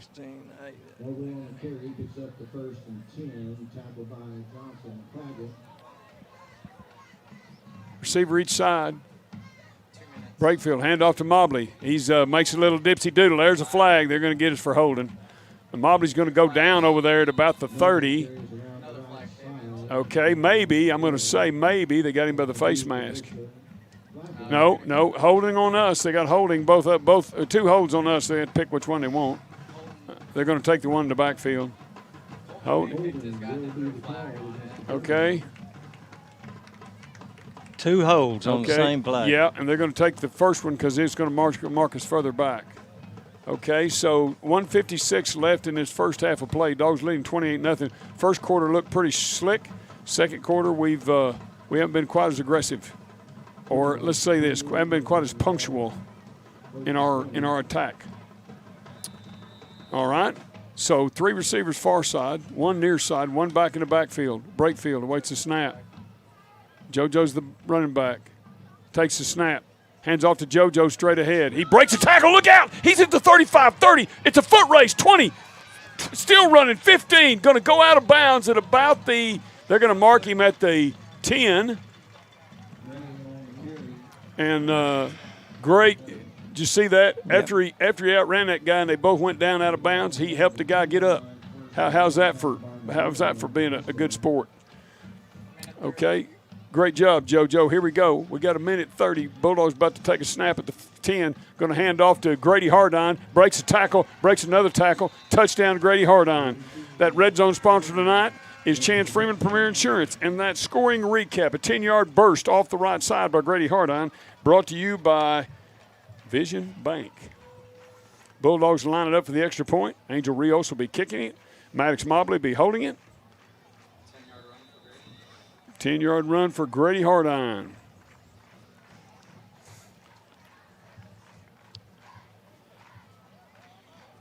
Snap is back, ball is down, kick is in the air, and it looked good from here. It is 35-0. Dogs lead it. 1:24 left in the half. Stay with us. You're listening to Sulphur Bulldog Football on KICM TV.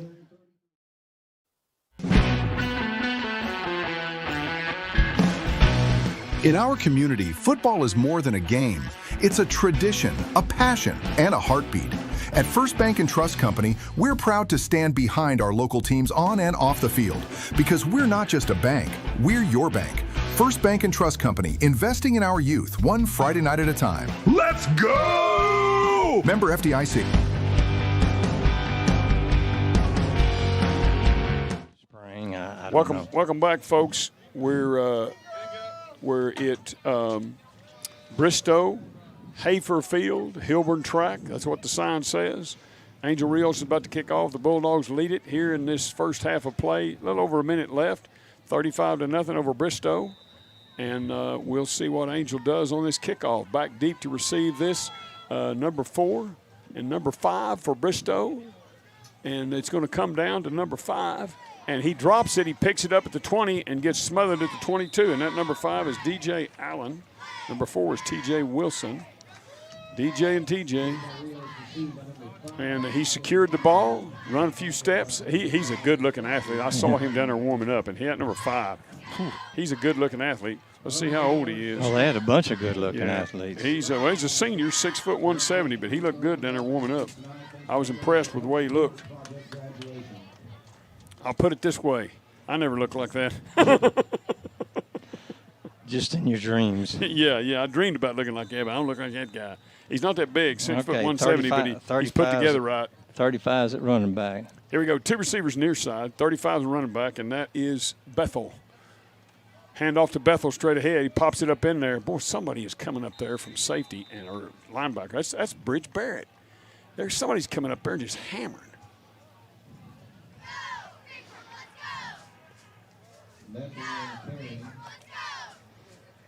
All right, little change of personnel there. Under a minute left.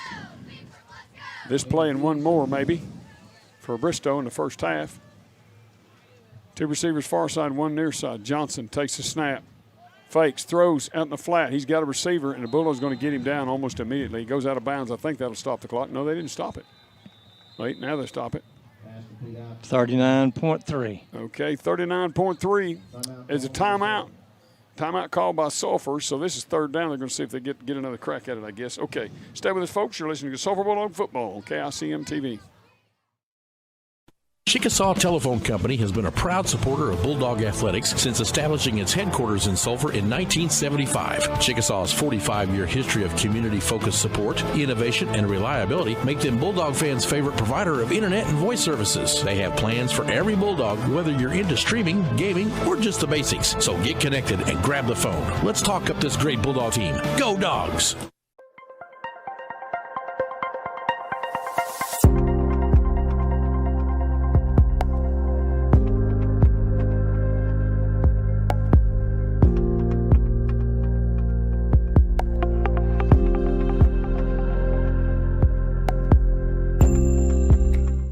Welcome back, folks, to Hafer Field, Hilburn Track in Bristow, Oklahoma.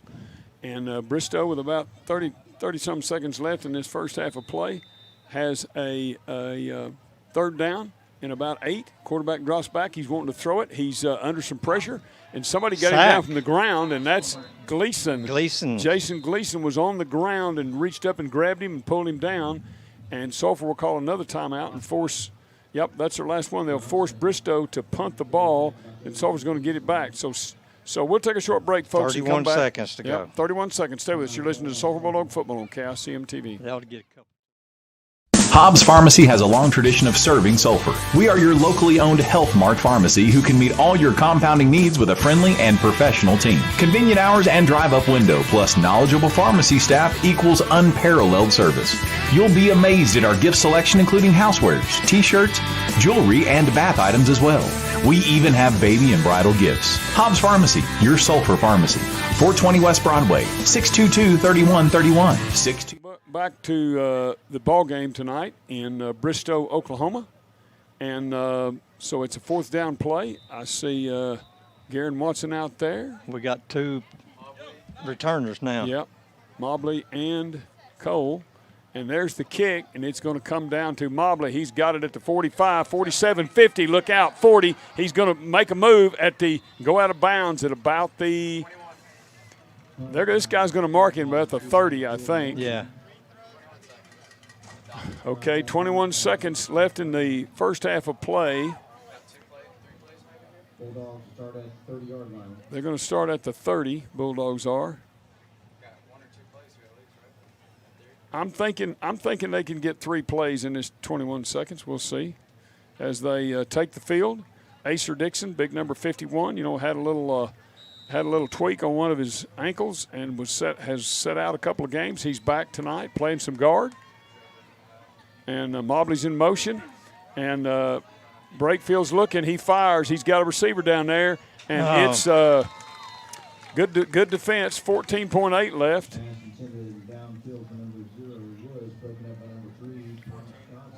And he didn't lead him. He had to kind of stop and go up, and that made it an even jump. And the other guy was able to get his hands up there. Is he wide open? Here we go. 3 receivers to the far side. Fake up. Good protection up front. Breakfield's wanting to throw it. Now he's going to run for it. He's going to get out of bounds and stop the clock as he doesn't throw. 6.8 left. And so it's going to be third down, and he got about 5. He got down to the 25, so it's third from the 25.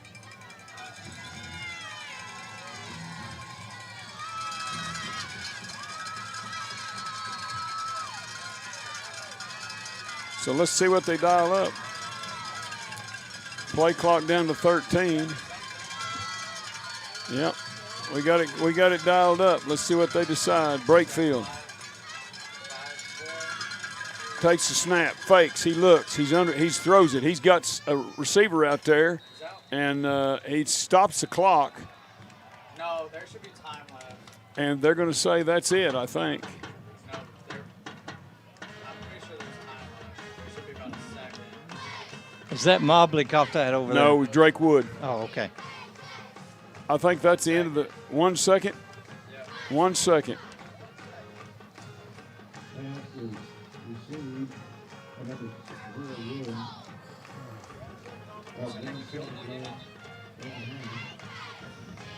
I don't know. I don't know if what they're gonna do here.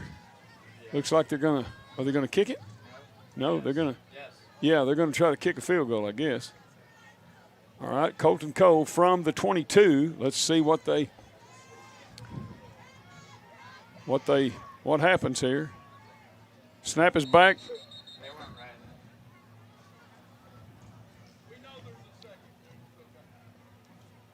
Well, the play clock was hitting 0. The refs weren't set yet, so we snapped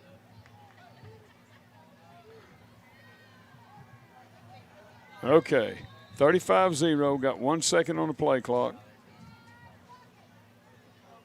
Snap is back. Ball is down. Kick is in the air, and it looked. I think it was out. It's good. It's good from there from the 22. That'd be a 32-yard field goal from Colton Cole. Makes it 38-0 at halftime, folks. We'll be back with some halftime action. Bring you up on all the stats of both teams, the scores, and some action from around the state. We'll bring you up to speed. Stay with us. You're listening to Sulphur Bulldog Football on KICM TV. At Sulphur Law, attorneys T. Keith White and Brooks T. Ray are here to serve you. With experience in criminal law, family law, and estate planning, we're proud to be a part of the Murray County community. Sulphur Law, providing you the best offense and defense for a winning solution to all your legal needs. Located across from the Central Snack Shack in Sulphur at 1221 West Broadway. Call us at 405-406-7006. Protecting tomorrow with the right decisions today. Every community that we're involved in, we make local investments, whether that's time, that's money, or that's the resources of the bank. All of our employees are engaged in the communities that they serve. Our local booster clubs, our football clubs, our school programs. We invest our time and resources by volunteering within the schools. Lastly, our business model is to financially support the communities, loaning out local dollars. We're able to build up our communities that we serve. First National Bank is my community bank. At Kerr Pumps, innovation powers everything we do. With over 100 patented technologies, precision CNC machining, advanced robotics, and unrivaled customer service, we set the standard in pump technology. From our world-class manufacturing facilities in Sulphur and Marietta, Oklahoma, our people are lowering the cost of hydraulic fracturing and helping make America energy dominant again. If you want to join an innovative team, apply today at kerrpumpsjobs.com. Made in America, made in Oklahoma.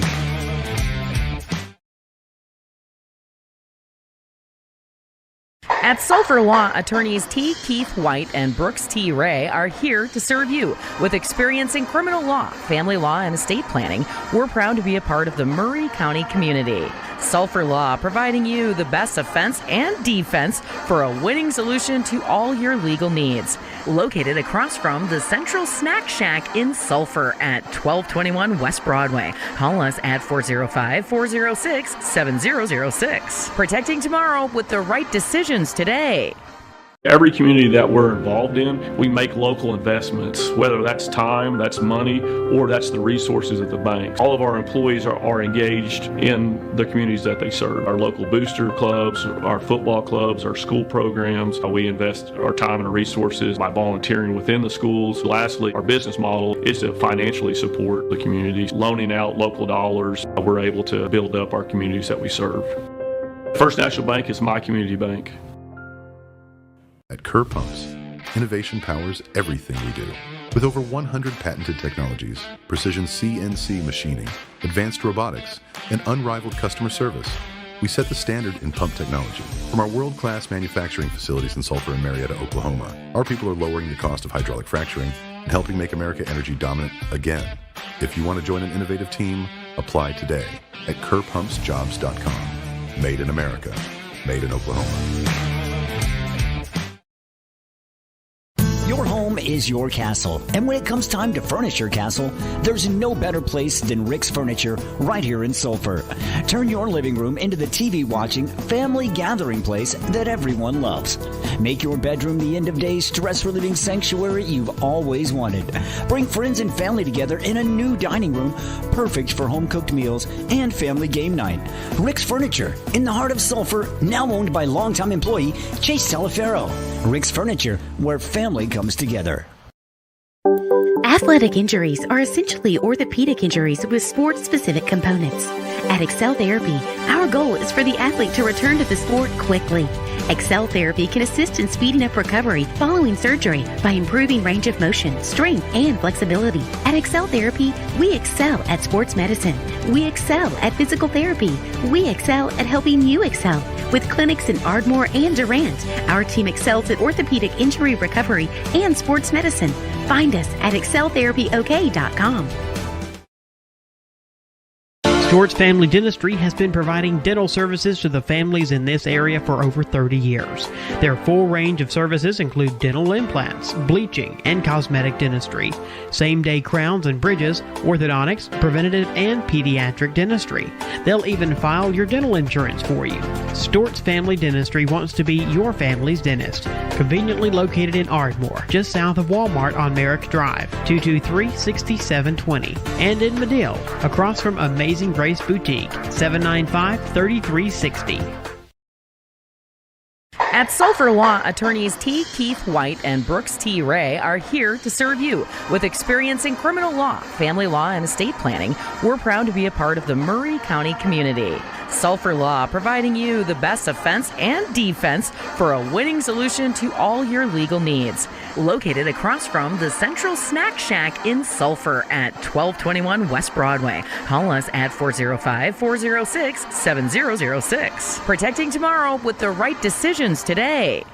Every community that we're involved in, we make local investments, whether that's time, that's money, or that's the resources of the bank. All of our employees are engaged in the communities that they serve. Our local booster clubs, our football clubs, our school programs. We invest our time and resources by volunteering within the schools. Lastly, our business model is to financially support the communities, loaning out local dollars. We're able to build up our communities that we serve. First National Bank is my community bank. At Kerr Pumps, innovation powers everything we do. With over 100 patented technologies, precision CNC machining, advanced robotics, and unrivaled customer service, we set the standard in pump technology. From our world-class manufacturing facilities in Sulphur and Marietta, Oklahoma, our people are lowering the cost of hydraulic fracturing and helping make America energy dominant again. If you want to join an innovative team, apply today at kerrpumpsjobs.com. Made in America, made in Oklahoma. Welcome back to halftime here at Haferfield and Hilburn Track here in Bristow. And just looking up at their big board up there, they've won some football championships, track championships, and pretty good looking board there with championships on it. So they have some tradition here. I'll just tell you this real brief story, and then we'll get into the halftime stats and stuff. But in 1978, I was Coach Dixon had asked me to scout some of their games, and I had team meetings usually. If it was a home game, for sure, we had a team meeting on Friday night in college, and so I was able to talk my coach out of being at one of them to go scout for Coach Dixon. First round of the playoffs, Sulphur came here to Bristow, and I went to Millwood to scout Millwood, and about the time the game was over, we found out Sulphur had been to Bristow and got thumped.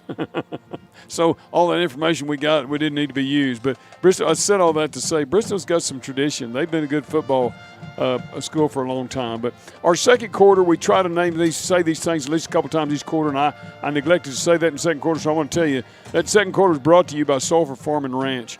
And that's out there on 1486 US 177. It's about a mile and a half north of Sulphur on 177. Ronald Trett, good friend, and the boys will take care of your needs. Feed, seed, you name it, they got it. When it comes to agriculture stuff, if they don't have it, they can help you get it, I promise you.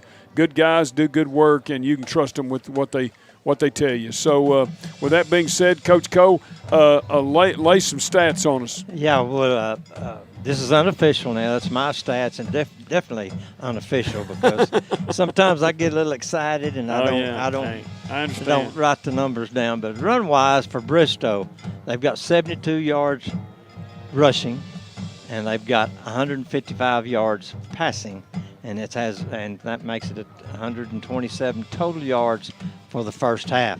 For the Bulldogs, run-wise, we got 146 yards rushing, and we got 84 yards passing for a total of 230 yards for the half. Scoring-wise, at the 10:34 mark, Jaden McClure intercepted pass and run at 31 yards for a touchdown, and the kick was good for the extra point. At 6:22 mark of the first quarter, Blackfield went 12 yards on a run and put it up, make it 13-14. I had to figure out the score, but anyway, the extra point's good. Made 14-14, 14 points from 0. Okay, and 4:13 mark of the first quarter, Colton Cole caught a 17-yard pass, a bullet. And it was a hard-thrown pass for a 17-yard pass for a touchdown, and the kick was good. In second quarter, at the 7-11 mark, a 2-yard run by Maddox Mobley. Extra point was good. And at the 1:24 mark, Grady Hardine had a 10-yard run, and the extra point was good. And with 1 second to go in the half, Colton Cole kicked a 32-yard field goal, and that makes the score at the moment 38-0 in favor of the Bulldogs. Okay, so Bulldogs had an interception in there. It'd probably be more. Threw an interception in there, That's but true. But Yep. we've recovered a fumble, picked off a pass, so we've had a pretty good first half on that count. And so here's what we're going to do, folks. During this halftime show, the Sulphur Band just played a song for the crowd here. Did a good job. Appreciate them and all the folks that work with them and the dedication they put in. And as I've said many times, they change the atmosphere in a football game with their music. So we appreciate them very much. So let's do this. Let's take another break, and we'll come back and bat around this game and talk about some scores from around the state and what the future looks like for the Bulldogs this year. Stay with us, folks. You're listening to Sulphur Bulldog Football on KICM TV. At Sulphur Law, attorneys T. Keith White and Brooks T. Ray are here to serve you. With experience in criminal law, family law, and estate planning, we're proud to be a part of the Murray County community. Sulphur Law, providing you the best offense and defense for a winning solution to all your legal needs.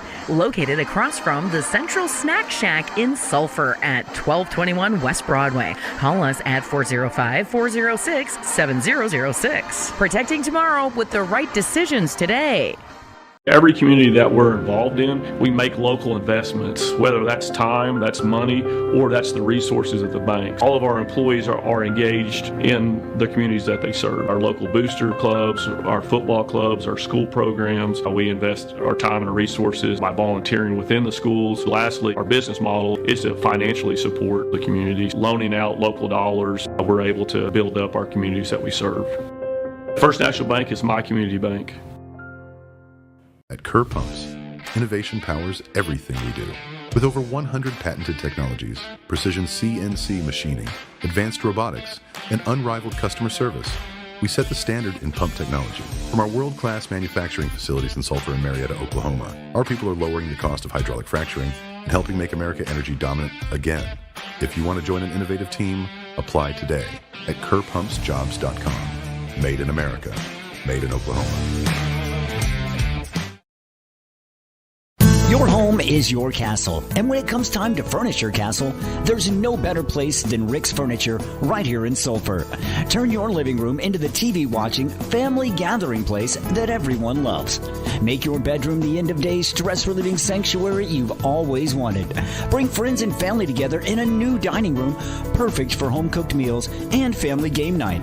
Rick's Furniture, in the heart of Sulphur, now owned by longtime employee Chase Sulphur. Rick's Furniture, where family comes together. Athletic injuries are essentially orthopedic injuries with sports-specific components.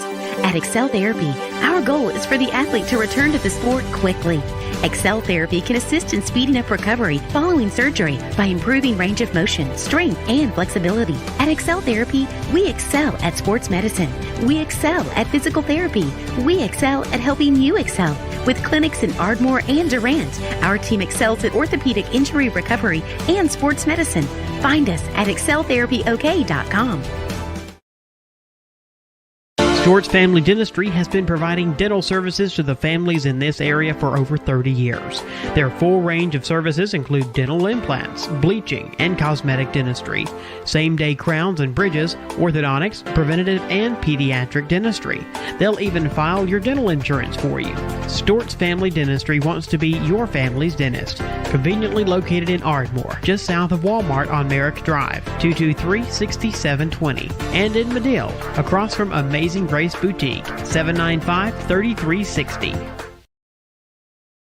At Sulphur Law, attorneys T. Keith White and Brooks T. Ray are here to serve you. With experience in criminal law, family law, and estate planning, we're proud to be a part of the Murray County community. Sulphur Law, providing you the best offense and defense for a winning solution to all your legal needs. Located across from the Central Snack Shack in Sulphur at 1221 West Broadway. Call us at 405-406-7006. Protecting tomorrow with the right decisions today. Every community that we're involved in, we make local investments, whether that's time, that's money, or that's the resources of the bank. All of our employees are engaged in the communities that they serve. Our local booster clubs, our football clubs, our school programs. We invest our time and resources by volunteering within the schools. Lastly, our business model is to financially support the communities, loaning out local dollars. We're able to build up our communities that we serve. First National Bank is my community bank. At Kerr Pumps, innovation powers everything we do. With over 100 patented technologies, precision CNC machining, advanced robotics, and unrivaled customer service, we set the standard in pump technology. From our world-class manufacturing facilities in Sulphur and Marietta, Oklahoma, our people are lowering the cost of hydraulic fracturing and helping make America energy dominant again. If you want to join an innovative team, apply today at kerrpumpsjobs.com. Made in America, made in Oklahoma. Your home is your castle, and when it comes time to furnish your castle, there's no better place than Rick's Furniture right here in Sulphur. Turn your living room into the TV-watching, family gathering place that everyone loves. Make your bedroom the end-of-day stress-relieving sanctuary you've always wanted. Bring friends and family together in a new dining room, perfect for home-cooked meals and family game night. Rick's Furniture, in the heart of Sulphur, now owned by longtime employee Chase Sulphur. Rick's Furniture, where family comes together. Athletic injuries are essentially orthopedic injuries with sports-specific components. At Excel Therapy, our goal is for the athlete to return to the sport quickly.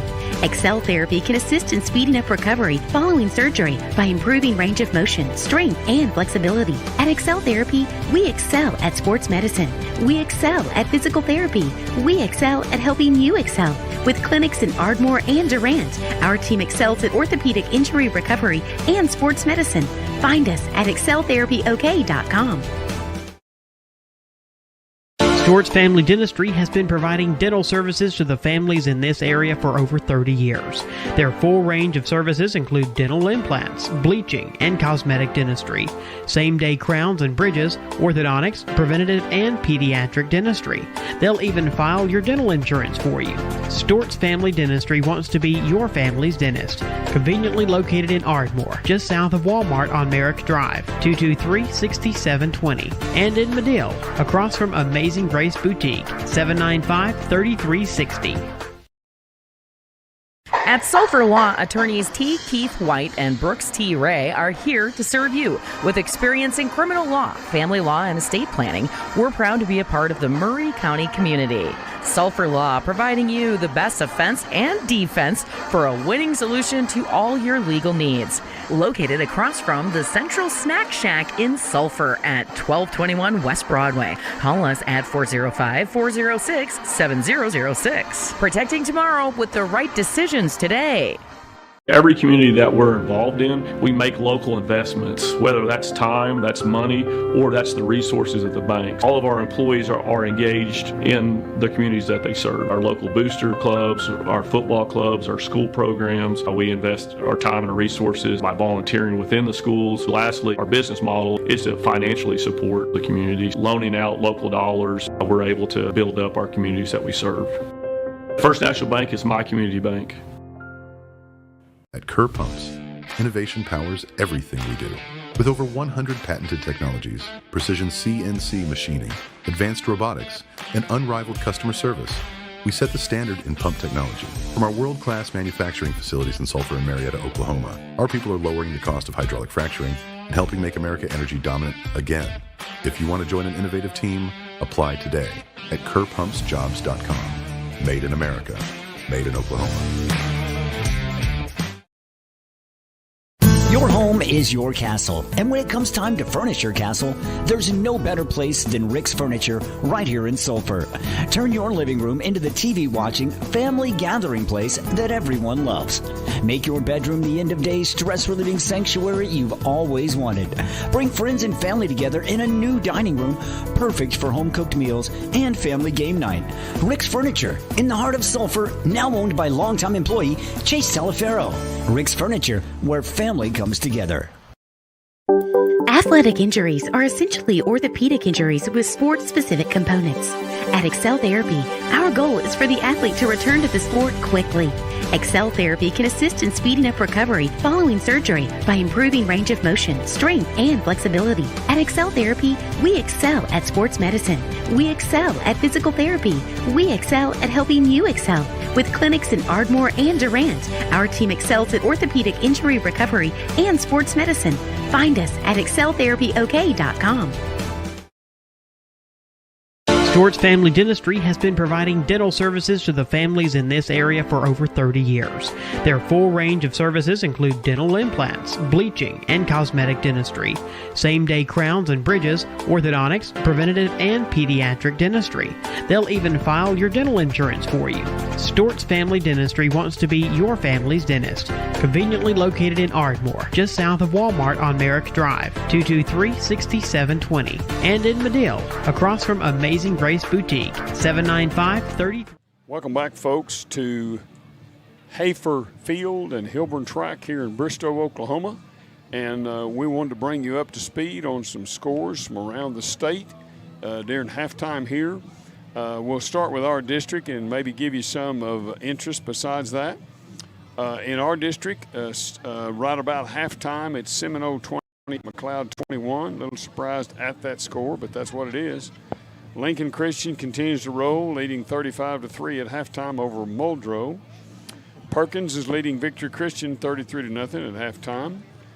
Of course, we're leading 38-0 over Bristow, and Manford is trailing Lone Grove at Lone Grove 14-0.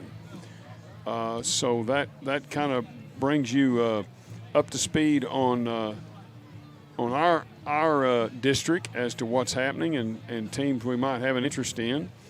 In a class right below us, that's 2A1, give you a score of interest right quickly. It's halftime, Washington 14, Marlow 14. And that's a number 2 versus number 4, big game in that district. The winner obviously is going to probably be number 1 and the loser number 2. I don't think anybody else can beat them.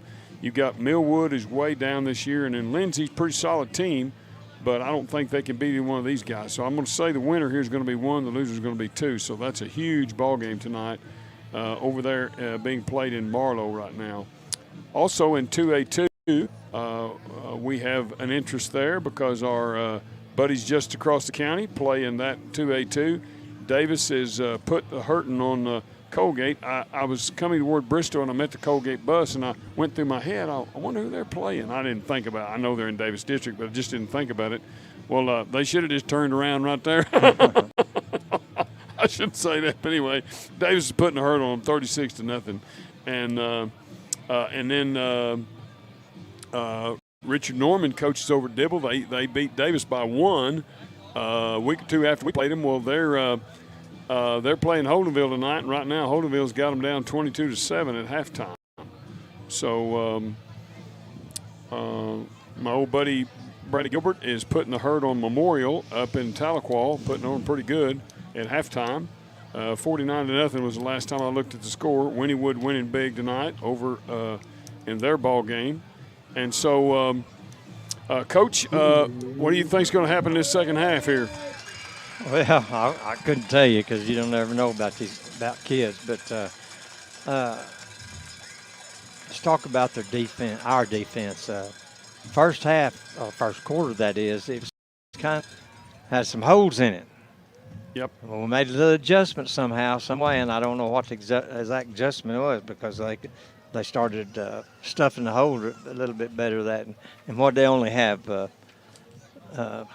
had 120 some yards. They had 172 rushing, or had 72 rushing, and most of that. Passing. And most of that was done the first quarter. Well, first couple of series. And the 55 pass, 42 of it was on one play. On one play, so that's they had right. 13 besides the one play. So now the one play counts. We want you to know, and we realize it counts. And that's the reason, you know, it worked was because they was making yardage on the ground, and our linebackers had to cover the running back coming through at them, and that was the ball was passed into the linebackers' area, so it was wide open. Right. I'm expecting it again, but right. Number 9 is the kicker, and that's Zach Lane, senior, 5'11", 140. He's going to kick off from his own 40. Madden Duck, a little squibber, and Bulldog's going to get on it, and that's Garen Watson falls on it about the 38. It was, you talk about a football squirreling. That thing was swirling around. Yep. And, spinning and flipping, and he just grabbed it and blocked it first and then fell on it. And that's a good move there. So Bulldog's going to set up shop 1st and 10 at their own 38. And JoJo Gray in the backfield. Cale Brakefield, the quarterback. Colton Cole in the backfield. 2 receivers far side, 1 near side. Brakefield takes a snap. Hands off to Gray straight ahead. Got a little gap. Boy, if he cuts to the right. Woo! Got a 2-yard pickup, 2nd and 8 for the Bulldogs. He just had a hole to the right. He cut to the left. Once again, I'm not criticizing the kid. He runs hard, and I can see it a lot better than he can with people slapping at him and grabbing him and legs in front of him and all that. So anyway, Brakefield awaits the snap. He's got it. He's going to hand off going wide to JoJo. JoJo breaks a tackle, cuts back, spins, twists, turns, gets to about the 43. It's going to be 3rd and about 5 for the Bulldogs. Give him 3 on that carry, 2 on the first one, 3 on that one. Good, tough run. I'd like to see that guy get a lane and then get out in the open. I know he can really run. I just like to see it.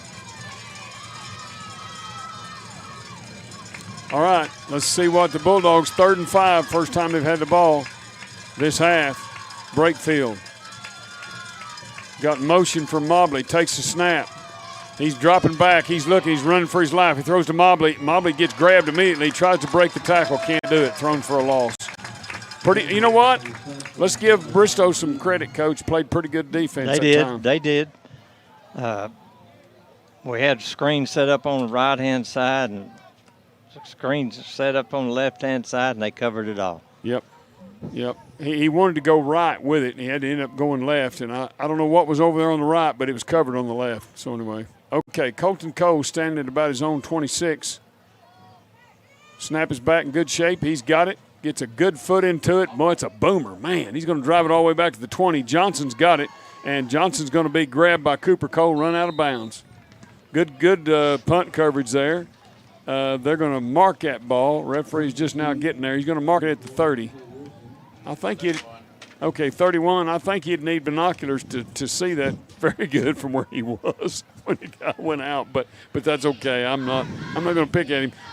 Coach Cole and I did talk at halftime that we think this crew has done an excellent job. Yeah, it's better than any crew we've had so far. This year, thus far, they've done the best job. They seem like they know what they're doing. They give that impression, which is important to me. And they haven't been a lot of flags, but I think they've done well. Johnson's thinking about running it. Now he's going to take off with it. And Jaden McClure gets him down about the 35, be a 4-yard pickup, 2nd and 6 for the Purple Pirates. Johnson carried it for 4. So that front 4 is Gleason, Sullivan, Cole, and Cole. Johnson, 2nd and 6. 45, no one in the backfield but him. It's going to be a quarterback delay, and he's going to run it. Yep, there he goes. Boom, right up in there. And, whoa, you better get down, buddy. You're going to get it. He did not get back to the line. No, he didn't even get close to getting back to the line. No, he didn't get back to that line. He lost a good one. There's no way his head got back to that. There's Well, he no lost way. one, and then when they bounced him back, he took off running again. And Yeah. Then lost about 2 or 3 there. Yeah, anyway, that's all right. They're generous. That's okay. 3rd and 6. 3 receivers far side, 1 near side. Johnson awaits the snap. He's got it. He's going to roll back to pass. He's got some run room. Fires it down the field. Bulldogs got a man on him, and it was thrown off target. Neither guy really had a crack at it, but a good coverage. Cole was all over him. Carter was all over him. He had him covered up pretty good. Yeah, he did. Yeah, brings up 4th down and 6. Now, don't go to sleep. That's right. They have nothing to lose. That's right. No, 38-0. They have nothing to lose. You're absolutely right. This third quarter is presented to you by Stone Creek Corner Stop. Snap is back to Johnson. Kicks it. He's got a pretty good leg. He kicked that baby. Carter signals for a fair catch. About the 25. Yeah, that's where he's going to put it. So once again, our sponsor is Stone Creek Corner Stop for the third quarter. Corner of 177 and Highway 7, east side of Sulphur. New business. Appreciate their sponsorship. We'll be announcing at the end of this ball game a Player of the Week sponsored by Crossway Church and the Sulphur Times Democrat, as they're part of the sponsorship, is putting it in the paper for us every week. And then we're also be naming an All-State picking a play of the game and recognizing the kid that made it. Murray County Insurance sponsors that. So 3 receivers far side. We need to do better on this series. You betcha. Brakefield awaits the snap. He's got it. He's going to fake it and throw it. He's got a receiver. That's Mobley. Mobley makes a little move, breaks a tackle. He'll have a first down. Give him plus 10. They're going to spot him at 11? the Okay. 36. Give him 11 on that passing That sounds catch. better.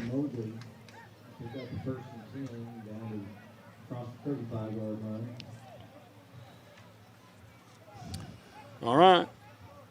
2 receivers near side, 1 far side. Brakefield takes the snap, has to jump for it, hands off, and that's JoJo. And JoJo's going to be up across the 40 and going to give him 5 on that carry, put him at the 41 from the 36. Good run there by JoJo. Hardine in the ball game at running back now. 3 receivers near side. Brakefield takes the snap. Fakes, throws, got a receiver. Oh, ball's flipped up in the air. And it's going to be 3rd and 5 now. One of those Purple Pirates got a hand on it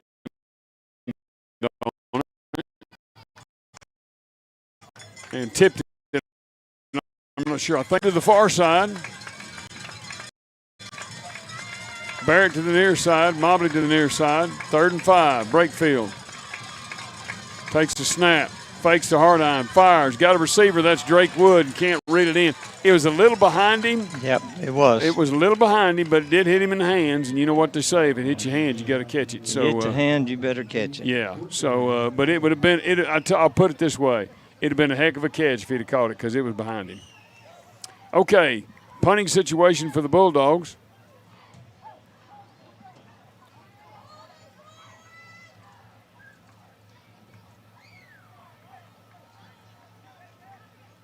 Snap is back. And that's Colton's going to kick it at the 25, go down to about the 23, and the Bulldogs going to kill it there. Garen Watson kills it. So they'll set up shop. Bristow Purple Pirates at the 23. You know, there's two things, Coach, that makes us really, really hard to handle is you generally, not that we haven't been burned a few times because we have, generally you've got to earn it against us. Yeah, that's true. Generally. And generally, when we're on, we can score real quick. And so those two factors make us just a real hard out. I mean, real hard to beat us. So I'm not saying we can't be beat. I'm just saying those two factors make us pretty solid. Okay, got some subs in there. Going to tell you about them in a minute. Number 7's got it out there. That's Freeman. And Drake Wood drives him out of bounds or right about the Gonna say he's at the 25. Give him 2 on that run, pass and catch, run. Drake, the guy was trying to block Drake. He knocked him on his rear end. Yeah, I saw it. Okay, number 7 out here in this place. Same play. And he got hammered. I mean, got hammered. Yep, that was he might have got that. I don't know. I think it might have been a little stingier than that on the reality, but that's okay. Like I said, my only complaints have been a few times on the spots, but they gave him 2, so it's 3rd and 6 now for Bristow. Yeah, I tell you what, the difference in Barrett from this year and last year, he's a great athlete and has always done well, but his tackling has gotten so much more aggressive. It's night and day from this year and the last couple of years. He's a tough kid. He'll get you. Okay, here we go. Gleason giving chase. The Gleason brothers are giving chase, or cousins, and that's thrown into the dirt as they're he don't get rid of that. He's going to be sacked. They was bearing down on They him. were coming in, and if they were chasing me, I'd just get into fetal position and start sucking my thumb. Those guys, one of them's got a club, and they've been telling him he's gotten better with that club. So he's a tough kid. Good, really play. Dylan Gleason really playing well. Johnson's got the punt. He shanks that's way. Yeah, I know where that went out. It went out about the 39. I saw it. I had a perfect angle. Let's see how close they get. Oh, they're Nah, no, that ain't right. They're about. I'm sitting here and I'm watching it. It went out right about the 39 or 40, right in there, and he marked him at the 43. So I'll say that wasn't a perfect spot, but anyway. About 10 yards off. All right. So he's had 2 good punts and 2 shanks. Yeah, Acer Dixon's in at guard, getting some action. Break field, takes the snap, hands off to JoJo. He's across the 40. There's a flag coming in, going to be a hold or something. It's where in the nature of hold. Number 7, carry, flag down. Tackle made by the team. What was the hold? What was the call? Holding? Yeah. No, they called it. He held up some. I think he held it up. The numbers he held up were not number 1. It was somebody else. It was a. Yeah, it was a. Yeah, he. I know the last 2 digits were a 2, so look for someone. The last 2 digits were a 2. Here we go. Breakfield throws it to Mobley out and it's dropped. It was real low, right at his feet, and unable to reel it in. We're getting sloppy. Yeah, we're just not sharp right now. Of course, you know, I'm telling you. Yeah. It was, yeah. I thought it was thrown backwards too. But it was either at a straight 90 or like a half yard back. All right, 2 receivers far side and 1 near side. Let's see what the facing a second down, about 20. Yep. Breakfield hands off to JoJo, straight ahead, breaks a tackle, spins, twists, turns. He's going to be across the 50 down to the 47. So now it's going to be 3rd and 13 for the Bulldogs. Good run there by JoJo, about 7.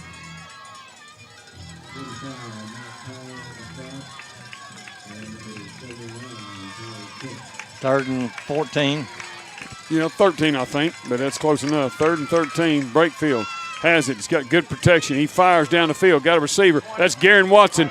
10, 5, touchdown, Garen Watson. All right. Wide open. Attaboy, Garen Watson. Garen Watson, young sophomore, good athlete. Probably one of those guys, honestly, that could play about any position on the field. He can run, he can jump, he can throw it, he can catch it, he can do it all. And, okay, Colton Cole's going to be kicking an extra point. Here's the interesting thing about Garen is he's played a lot of positions too, but he's just a big, strong kid who can play. They've moved him around quite a bit because he can play so many good positions well. Snap is, whoa. They jumped, so what's that going to mean? All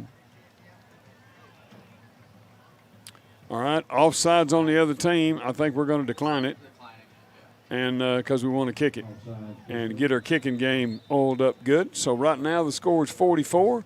If he puts this through, it's 45. Snap is back, ball is down, kick is in the air, and it looked good from here. And they say, yes, indeed it is. Time out on the field, folks. And we're in the third quarter of play. 5:05 left. Dogs lead at 45-0. Stay with us. You're listening to Sulphur Bulldog Football on KICN TV.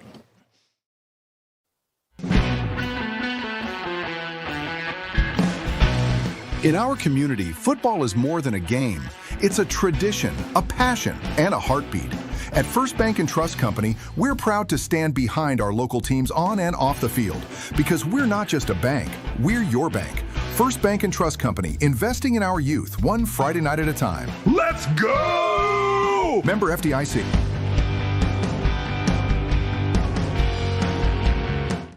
Southern Oklahoma Oral and Facial Surgery has been caring for the people of Southern Oklahoma for over 40 years. As board-certified oral and maxillofacial surgeons, Dr. Wallace and Dr. Sutherland have the high... Welcome back. Okay, got a little human interest story here to share with you. A friend of mine just sent this to me, and got to share this with you. Jason Gleason, number 31. Okay, playing a little offense, quite a bit of defense. I'll tell you in a minute. There goes Angel Rios, not very far. They call a fair catch at about the 32 or 3. So the Purple Pirates going to have it about the 32 or 3 yard line. Jason Gleason, number 31. Outstanding athlete, just a very good athlete. Big, strong, fast kid. Plays defensive tackle, defensive end. Plays a little offensive lineman when they need him for blocking.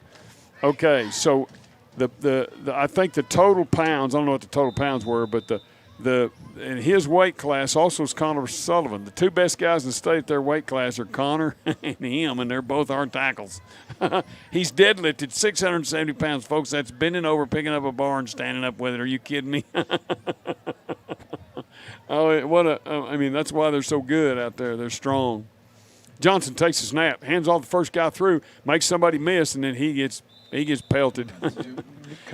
Duck on the tackle. Yeah, they're going to say he got picked up a couple. That's number 45, Mike Powell. He runs tough. Him and 35 both. They run hard, run tough. They just, after that first few series, they haven't had any place to run.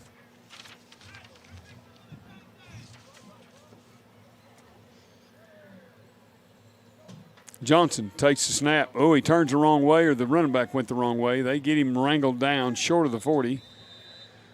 This guy's got him marked about the 39. Nope, 38, 39. Okay, 39. They're going to give him the 39. So it's third and 4, we'll call it, from here. Grady Hardine in at defensive end, getting some action there. Dylan Gleason at the other one. Two receivers to each side. We call that doubles. 35 is the running back, and that is Shane Bethel. Johnson takes the snap, drops back, looks. He fires it. He's got a receiver down there, but he overthrows him. But we weren't looking for the ball, but we were right on him. Yep. Trey Boucharder's giving coverage. He was right on him. He didn't turn and look, which would have been better on his count, but he was with him. He didn't get burned. He was right there. Punting situation for 4th and 4 for Bristow. Since we stopped their running game, Coach, they haven't been able to do much. So Carter Cole is back to receive the punt from Johnson. Johnson, a pretty good punt. Carter's going to get it at the 27-8. He's up the field, makes a guy miss. If he can get to that corner, there's a flag, but he may score.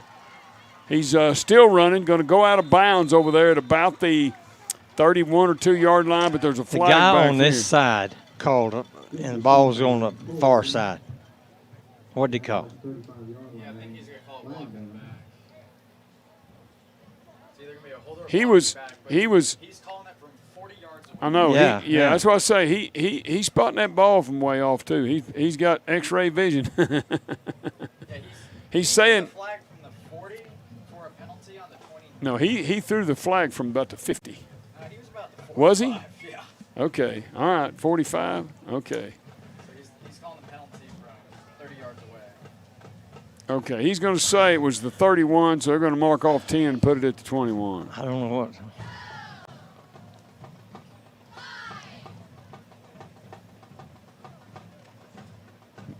Noble. Maybe that's what it is. Maybe that's what it is.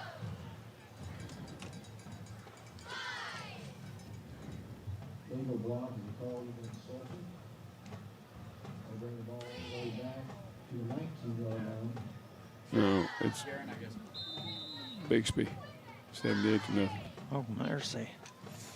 Okay, we got a quarterback. Oh, mercy. We had a pile up back there. We're trying to throw a little quick pass out in the flat to, I believe we're trying to throw it to Maverick Lawrence, and trying to throw it to Maverick, and there was a big old pile up over there and weren't able to get it done. So from the 19, the Bulldogs face a 2nd and 10. Brody's not out there right now, Coach. Yeah, he hadn't been out there this whole second half. He didn't warm up down here. Okay. Okay. Grady's got the ball. Break a tackle, still on his feet. Going to get across the 20 to about the 22 or 3, and then maybe a 3-yard pickup. Come on, he got farther than that. That guy's over there spotting him at the 21. No way. This guy's got him at the 22 over here. That's closer. Yeah, 22. That's that guy over there. He does need some binoculars from that far away. Okay, so Bulldogs got a 3rd and 7.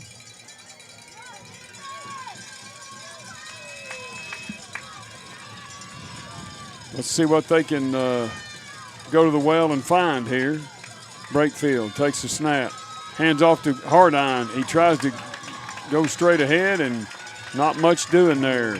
Bixby brings him down. Yard loss on the play, so Bulldogs will be in. They put in quite a few different linemen. Yeah. So they're going to Bulldogs going to have to punt this ball away.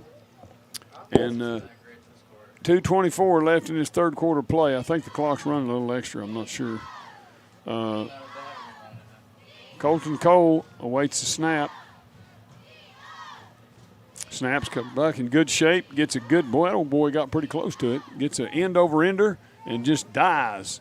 And Sarters brings it down at about the 44 in Bristow territory. On the punt return over here, Barron side got just ran by him and hit him and fell down. That's what they called. Okay, so Trevor Sarters in the defensive backfield along with Maverick Lawrence. We've got Rush Pittman over here at the corner and Garen Watson over there at another corner. I'll try to get some more of these guys notated when it comes time. They fire the ball. There it is again. That's that play. He's going to score. Get on the ball. I think we got it. No, he got it. He got it. He got the ball. He did not score. How about that? Well, it's because our guy just stopped running after it. Well, our guy dove at his foot, and he kind of watch it. I think our guy dove at his foot. Okay, so fumble at the 6-yard line, or they're going to say it's at the 7 or 8 yard line, or 6. No, they got it at the 6. Okay. We're trying to decide the personnel situation. Bristow is. So let's see what the Dogs. Jaden McClure in there at linebacker. Cash Pickett. Madden Duck. Hardine at defensive end. Cole at defensive end. Martinez at tackle. Gleason at the other tackle. There's Johnson's going to try to run it straight ahead, and the Bulldogs, oh, goodness, I think he might have got in. He did. Touchdown, Bristow.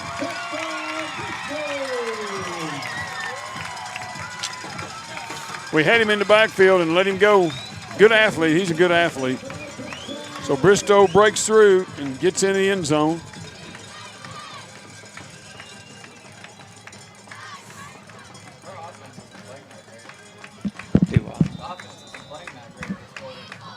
No.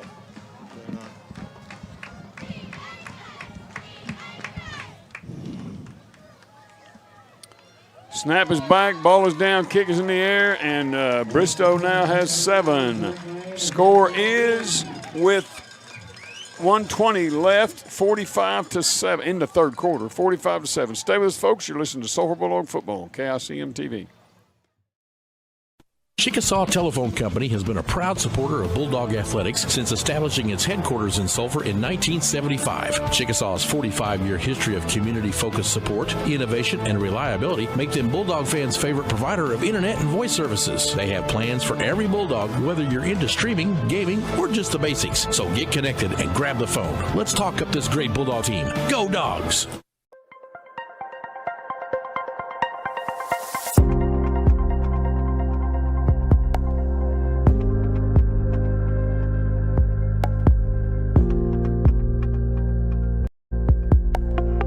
Back, folks, we've got number 9, Zach Lane, kicking this ball off from his own 40. Last time he kind of kicked a squirrely onside. We'll see what he does this time.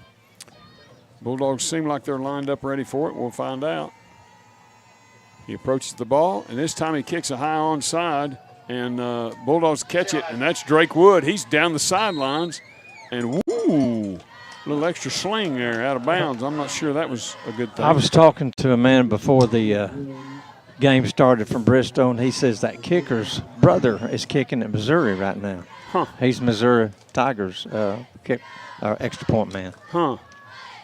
Well, how old is that kid? He's a number 9. He's a senior. I believe his brother might be a little better than him. Oh, yeah. Okay. He's kicking Division I, yeah. Yeah. He's pretty okay, good. 2 receivers far side, 1 near side, 1 back in the backfield, break field. Takes a snap, hands off straight ahead. That's Grady Hardine, breaks a tackle, still on his feet. He's going to be up across the 45, or down across the 45, excuse me. And so he's going to have about 11-yard pickup. And Sarters comes into the ball game for Rush Pittman. And Sarter, I think Traber plays a slot. Yeah, he does.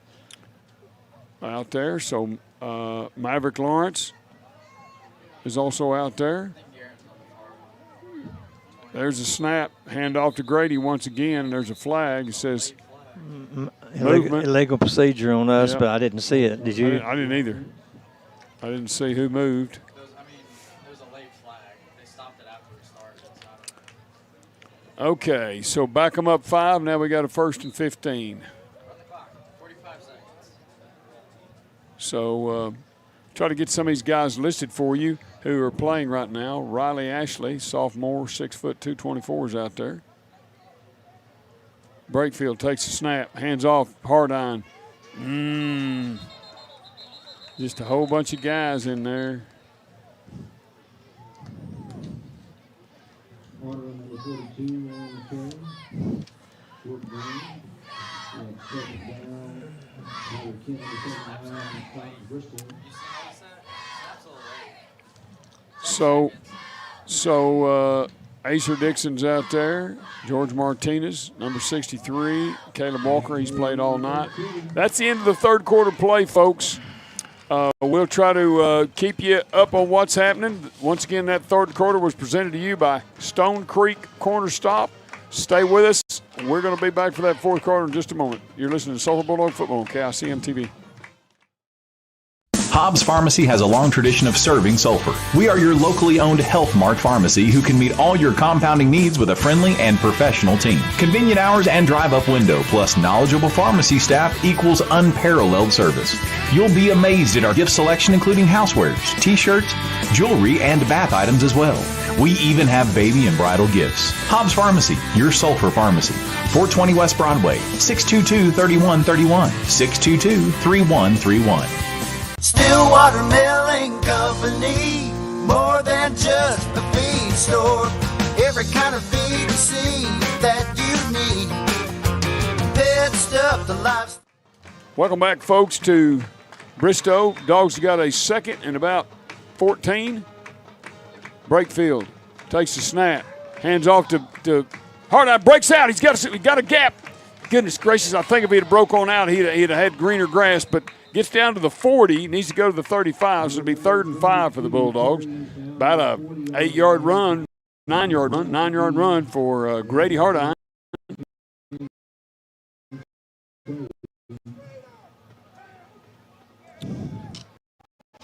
Yeah. No, you're right. Now he's a tackle. You're right. A while ago he was a guard. I saw him at guard, but he's a tackle right now. You're correct. Okay, here we go. Breakfield hands off to Grady. Grady slashes it up in there. He won't get the first down, but he'll get 2 or 3 yards. This guy's giving him 2, so we got 3.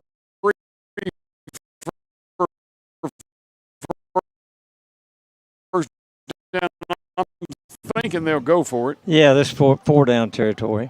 4th and 3.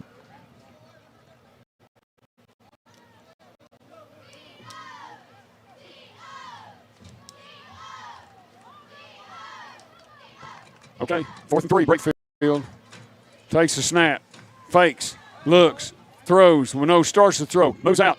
Going to try to get the first down. He won't get it. He won't get it.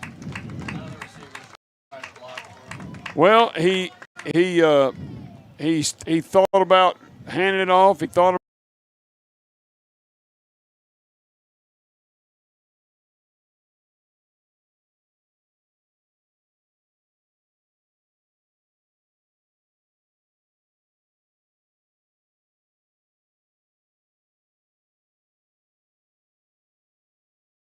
the airport on Industrial Drive.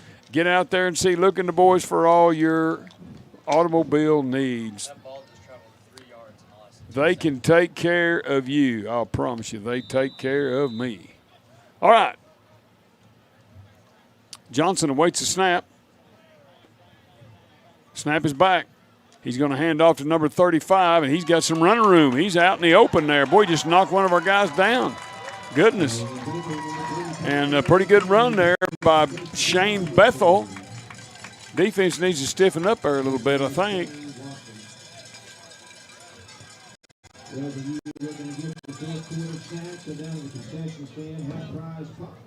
Johnson takes the snap, hands off once again to 35. We grab him in the backfield. He gets a yard.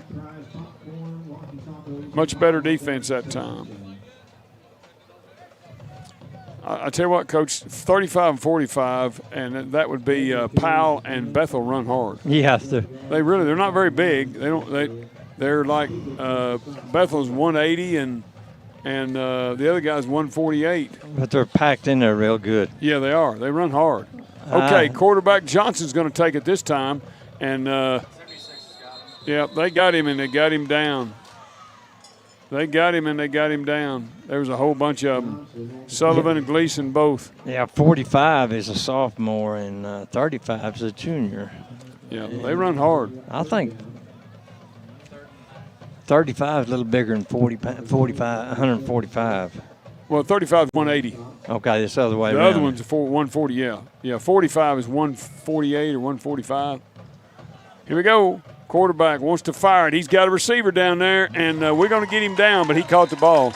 Little delay to the receiver, and Bulldogs didn't pick it off. They completed it.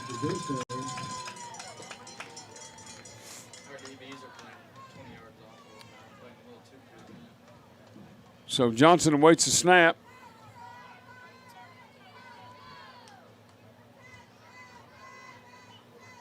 Fakes it, throws to the sidelines, and I don't think it was caught. Watson came up, and when the ball hit him, hit the receiver, it bounced up in the air, and then Watson threw him down. So Gleason out, Martinez in. So 2nd and 10 from the 25, Bulldog territory. 8:56 left in the ball game. Clock is stopped on the incomplete pass. Dogs lead it 45-7. Johnson awaits the snap. He's got it. Going to hand off, and Martinez is a scorpion. He was in there. He almost took the handoff. Loss of 2 on the play. Number 5 for Bristow in the game, DJ Allen. He's one of the kick returners.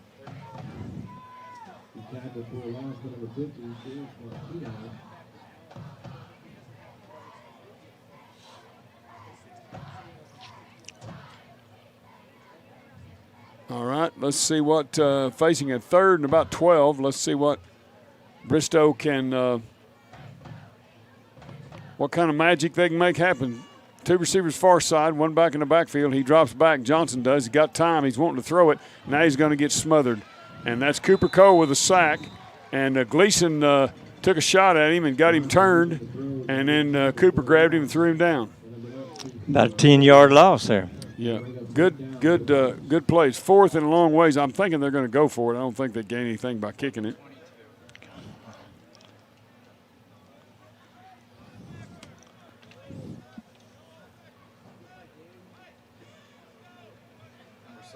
All right, number 7 receiver out there. He's their hot shot receiver. He's kept his average tonight, Coach, I think. Okay, Johnson drops back, and Cooper gets pressure on him, and they're all turned around. Let's see what happened. And that was a terrible. the referee's going to say there was interference. That is pretty bad. I didn't see any interference. I was watching them. And I didn't see any interference, but he said there was. He said there was. So we bragged on these referees too quick. I know. That wasn't. I wouldn't agree with that call, but have they got any penalties? Yeah, it's I don't remember one. I don't either. I don't remember one. So do they get to replay the 4th down then? No, it's automatic first down at the 25. Okay, well, they still have it as 4th. All right. So, and we just jumped. So that's going to be so let me give you the score, folks. We've been having one of our friends text us this score. We've looked it up. Bixby beat Enid 92-0. So it's 4th and 2. They called the game. Now, just so you know, I'm guessing that's why that one guy left out there. Because he likes to win, and he could see what was coming. Enid's been pushed up into the largest school in the largest class in the state. They're not equipped to do that. Here we go. 4th and 2. Running back takes it, and I believe he's short. I think he might be short. Yeah, he's short. He's a yard short. This guy's saying. No, he's 10 yards short. No. Yeah. It was 4th and 2. Yeah, it's 4th and 2 going that way, and now it's first down. So we held them. So we're going to get the ball at the 15. 1st and 10, Bulldogs. We got 7:24 left in this ball game, and so that was a direct snap to their running back. So we'll try to. Do we see any new guys out there? Yeah, there's a bunch of new guys. Well, I can't okay. see. Haggard, that's Haggard, running back. There's the snap, hand off to Haggard straight ahead, and he's swarmed. Ooh. Not a whole lot of blocking up He front didn't there. get he didn't get any help. No. Rush Pittman out receiver along with Maverick Lawrence. And Connor Sutherland's back in the ball game at offense. Connor plays mostly defense. He's had to fill in some tonight on offense. Let's see what they Cale Breakfield's still a quarterback. Takes a snap. Going to hand off to Haggard, and no gain. They were all over that. Bulldogs not going the right way. 3rd and 12. So 6:37, clock runs.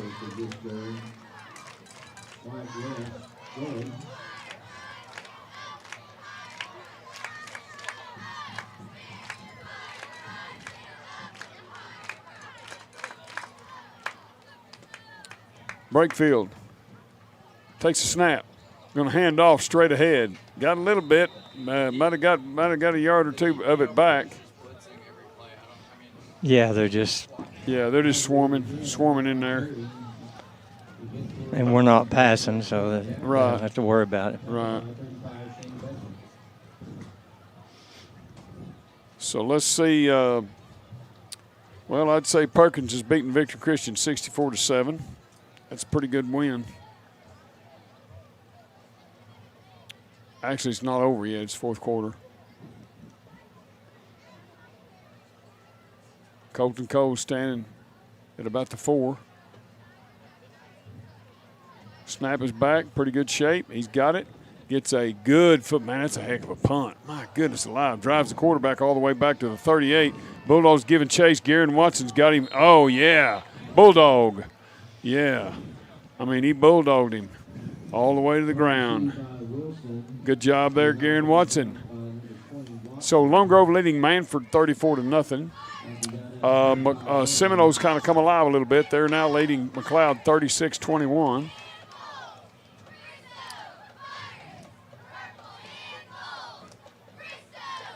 So, kind of an update there on the scores. 5:19 left in the fourth quarter play. 2 receivers far side, 2 to the near side. Johnson.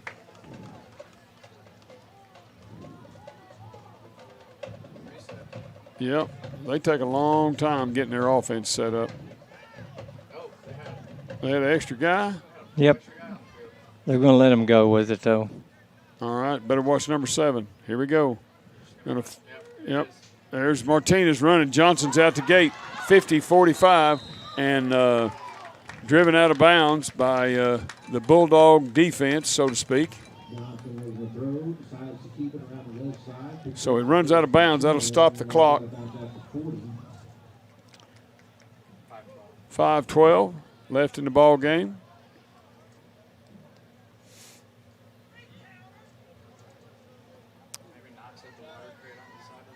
All right, so Johnson's got it. He's going to fake. He's going to fire it. He's got a receiver, and it goes off his hands.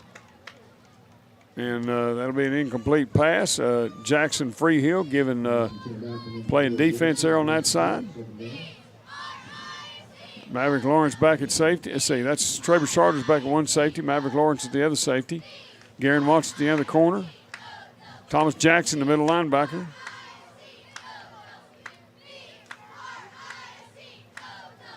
Haggard playing some linebacker out there.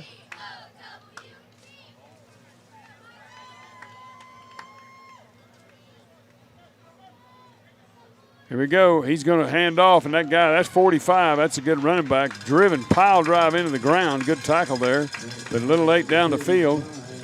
And that tackle was made by Haggard. He's a good player, good athlete. Freshman, too, looking good.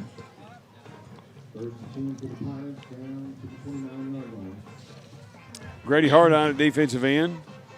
Dylan Gleason at the other defensive end. Sullivan and Gleason at the tackles.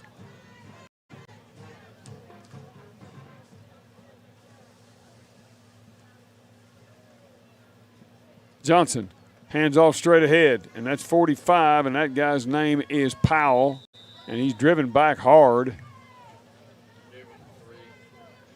Hardine on the stop, along with Haggard and Gleason, several of them.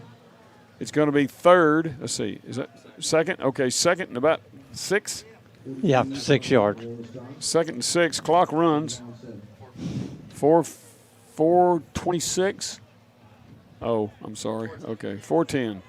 Johnson awaits the snap.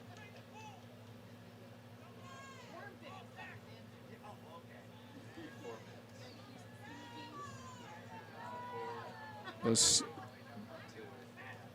fake. He's going to throw it. He's under pressure. He throws it. He's got a receiver down there. Touchdown. Touchdown to number 4, T.J. Wilson.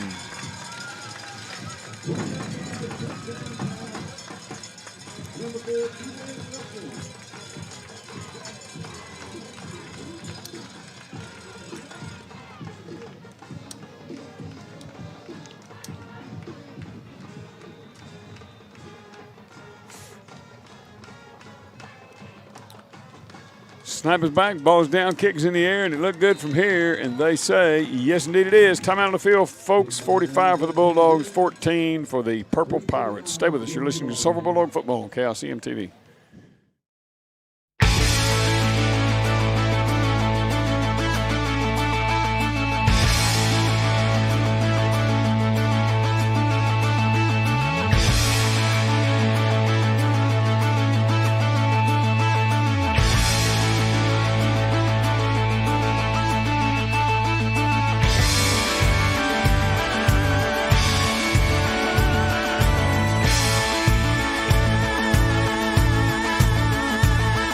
Welcome back, folks.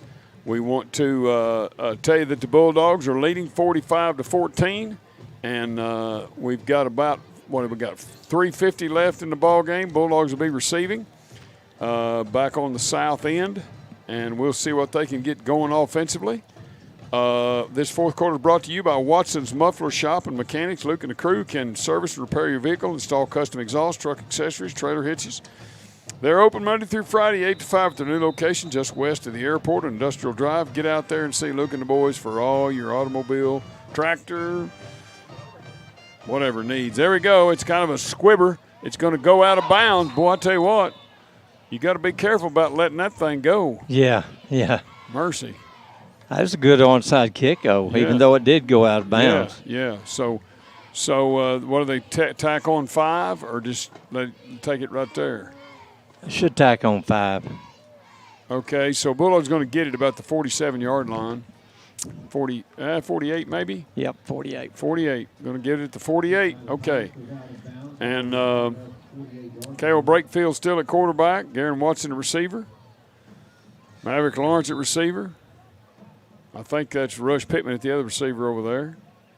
Brakefield takes the snap. Hands off to – what in the world? Quit blowing the whistle. Game's over, boys. Come on. What are you doing?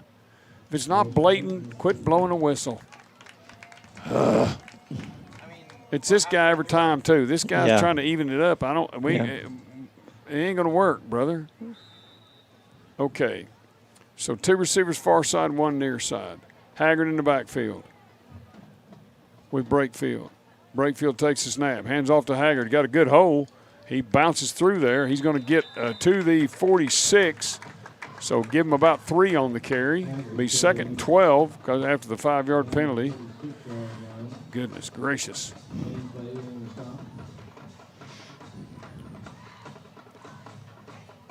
We're just running basic. Right. No, we're just killing the clock. What we're doing. And here's what's happening. Some of those guys out there playing on the offensive line hadn't played that much out there, Coach, on the offensive line. They're getting some work is what's happening. Okay. Brakefield takes a snap. Hands off straight ahead to Haggard. And nowhere to go. Nowhere to go. I'm going to say they gave him 1 on that carry. 3rd and 11.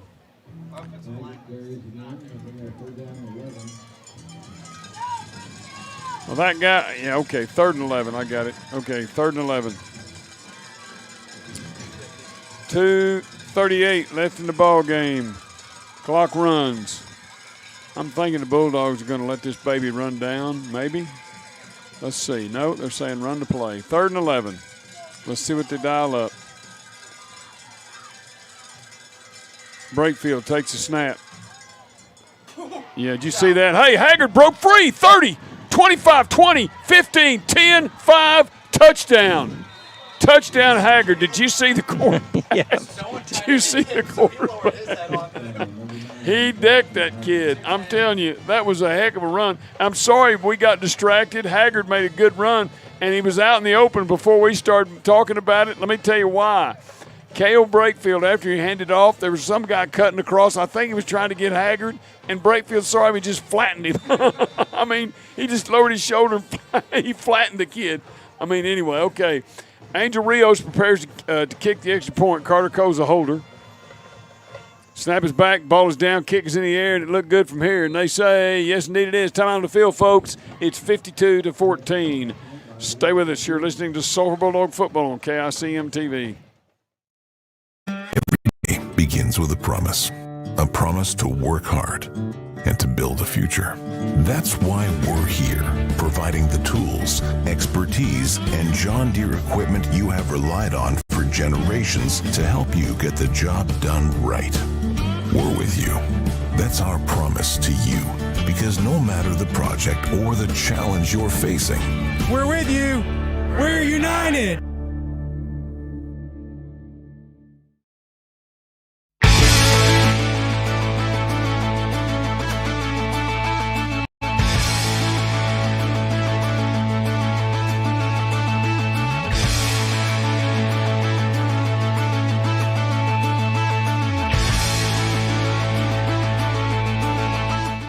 Welcome back, folks, to Hafer Field, Hilburn Track here in Bristow, Oklahoma, and the Bulldogs are winning this ball game 52-14 over Bristow. And Angel Rios prepares to kick the ball off from his own 40. Back deep for Bristow are number 5 and number 4. And number 4 is going to come up with it, and he's at the 25, and Garen Watson's got him at the 28 and wheels him down, and that number 4 is T.J. Wilson. T.J. and D.J. are the guys 4 and 5 that run it back, Wilson and Allen. And 2 minutes left in the ball game. Number 44 for the Bulldogs is in there right now. And number 44 is Landon Woods. Number 54 is in there. And 54 is, I'll tell you about it in a minute. We got a receiver, and Traber Sarders comes up and swats it down. Good play there.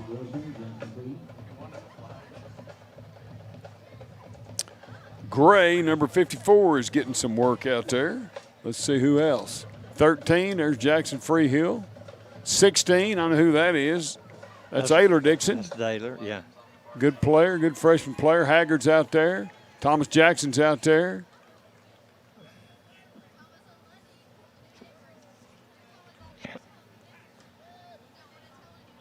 Let's see. Okay, Johnson's going to run. He's at 30, 35, and Jackson's going to get him out. It's going to be all right. They're going to call it a first down, move it up to the 40. So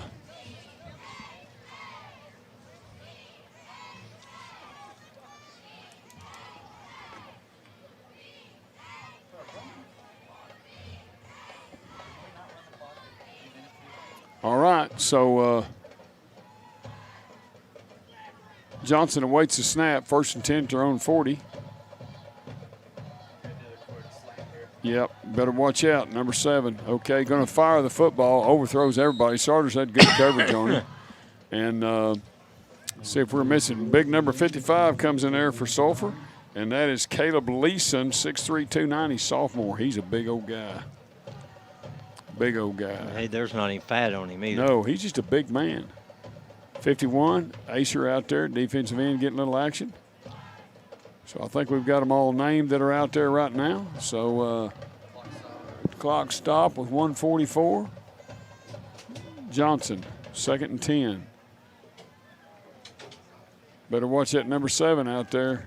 Haggard's got pretty good coverage. They throw it, and they get it's number 17. He's the blocking back. They've thrown it to him a couple times. Good receiver. About a 14-yard pickup that time. And number 17 for them is Landon Haskins. Haskins. Tight end linebacker, 6'0", 185. Johnson takes the snap, looks, he wants to throw it. He's going to fire it. And, he got it. Traber Sarders intercepted it. It went through Jackson Freehill's hands, and Sarders, why am I saying that? I don't know why I'm saying that. Traber Sarders, I do know his name. Good job, Traber Sarders, that a boy. My tongue gets twisted sometimes. Traber Sarders got a pick. 118 left. 118 left in this ball game. I'm going to say the Bulldogs going to down this, Coach. Yeah, they're going to call it a day. Okay, so Bulldogs come out of this 7-0. We'll have Big Seminole rolling to town next week on a Friday night next week, not a Thursday. And the coaches have been mixing in a bunch of our younger kids, but, boy, they're coaching up hard. That's our message from the sidelines. That's a Runyon Record Service sideline report. Weston Hilliard in. All right. And then 66, Jacob Ashford. Yep. Sarters takes the snap. He's going to run it himself, and just not much place to run there. Ball's kept by the starters. Loss of 1, second down. Let's see who else is out 54. there. 54 is Mekhi Gray. Yeah, Mekhi Gray.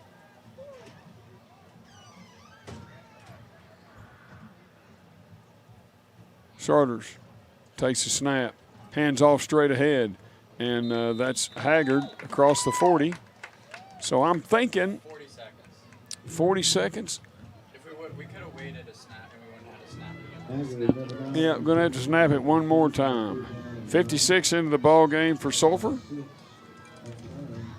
Carter Scroggins. Yep, Carter Scroggins. And Bulldogs, they're going to have to snap it one more time. No, we'll probably just take the delay again. There's not much difference in the two. Well, if they take the delay game, they got to snap it one more time. They still got to snap it one more time. Yep. All right, folks, the Dogs come away with the win, 52-14. Pretty good ball game tonight for the Dogs. They got a little lackadaisical in the third, but roared back in the fourth. Good ball game. We're going to come back and tell you about the player of the week and the play of the game. Stay with us. You're listening to Sulphur Bulldog Football on KICM TV. At Sulphur Law, attorneys T. Keith White and Brooks T. Ray are here to serve you. With experience in criminal law, family law, and estate planning, we're proud to be a part of the Murray County community. Sulphur Law, providing you the best offense and defense for a winning solution to all your legal needs. Located across from the Central Snack Shack in Sulphur at 1221 West Broadway. Call us at 405-406-7006. Protecting tomorrow with the right decisions today.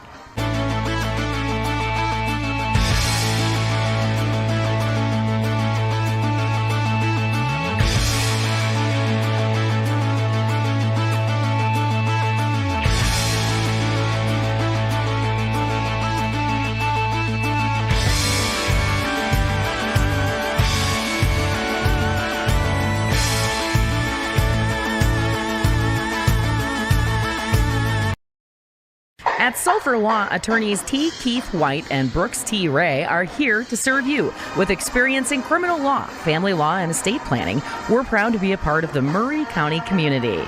Sulphur Law, providing you the best offense and defense for a winning solution to all your legal needs. Located across from the Central Snack Shack in Sulphur at 1221 West Broadway. Call us at 405-406-7006. Protecting tomorrow with the right decisions today.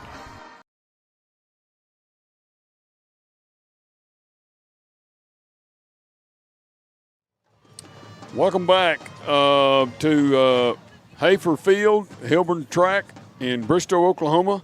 Game 7, the Bulldogs come away over Bristow 52-14. Just totally dominant in the first half. In the third quarter, I think we got a little lackadaisical, a little sloppy, but roared back pretty good in that fourth. Coach, tell us about the play of the game. Play of the game. We're going to go with Jaden McClure's interception, 32-yard interception, and that's going to be the play of the game. For a touchdown. For a touchdown, yes. And the player of the game, we're going to go with JoJo Gray. He had 13 carries, 99 yards, and played a good game. He was ran hard. Ran hard. He didn't turn over the ball at all. He's fumbled a few times this year, but he didn't turn over tonight. He just ran hard. Yep. So congratulations to those two young men.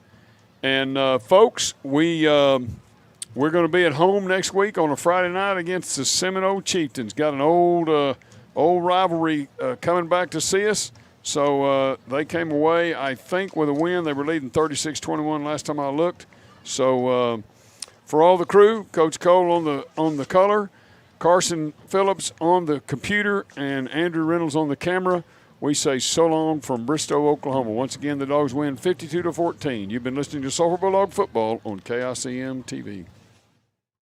Every community that we're involved in, we make local investments, whether that's time, that's money, or that's the resources of the bank. All of our employees are engaged in the communities that they serve. Our local booster clubs, our football clubs, our school programs. We invest our time and resources by volunteering within the schools. Lastly, our business model is to financially support the community. Loaning out local dollars, we're able to build up our communities that we serve.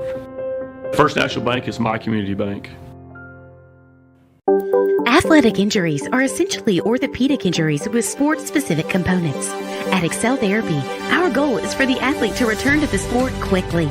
Excel Therapy can assist in speeding up recovery following surgery by improving range of motion, strength, and flexibility. At Excel Therapy, we excel at sports medicine. We excel at physical therapy. We excel at helping you excel. With clinics in Ardmore and Durant, our team excels at orthopedic injury recovery and sports medicine. Find us at exceltherapyok.com.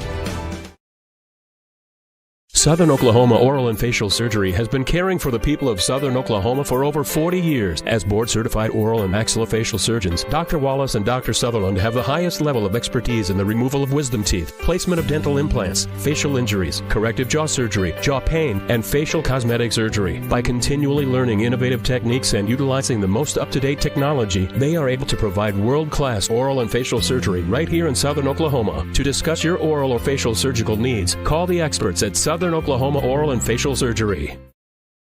Can tackle, look out! 15, 10, 5! Touchdown, Maddox Mobley. How about them apples? You have been listening to Sulphur Bulldog Football.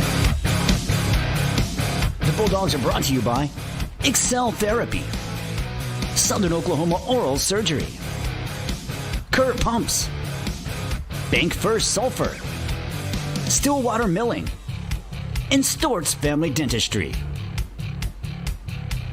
The Bulldogs are sponsored by Flowers Heat and Air, Rick's Furniture, First National Bank, and Sulphur Law. The Bulldogs are also brought to you by Vision Bank, Sulphur Farm and Ranch, Big Boy Auto Repair, and Chickasaw Telephone.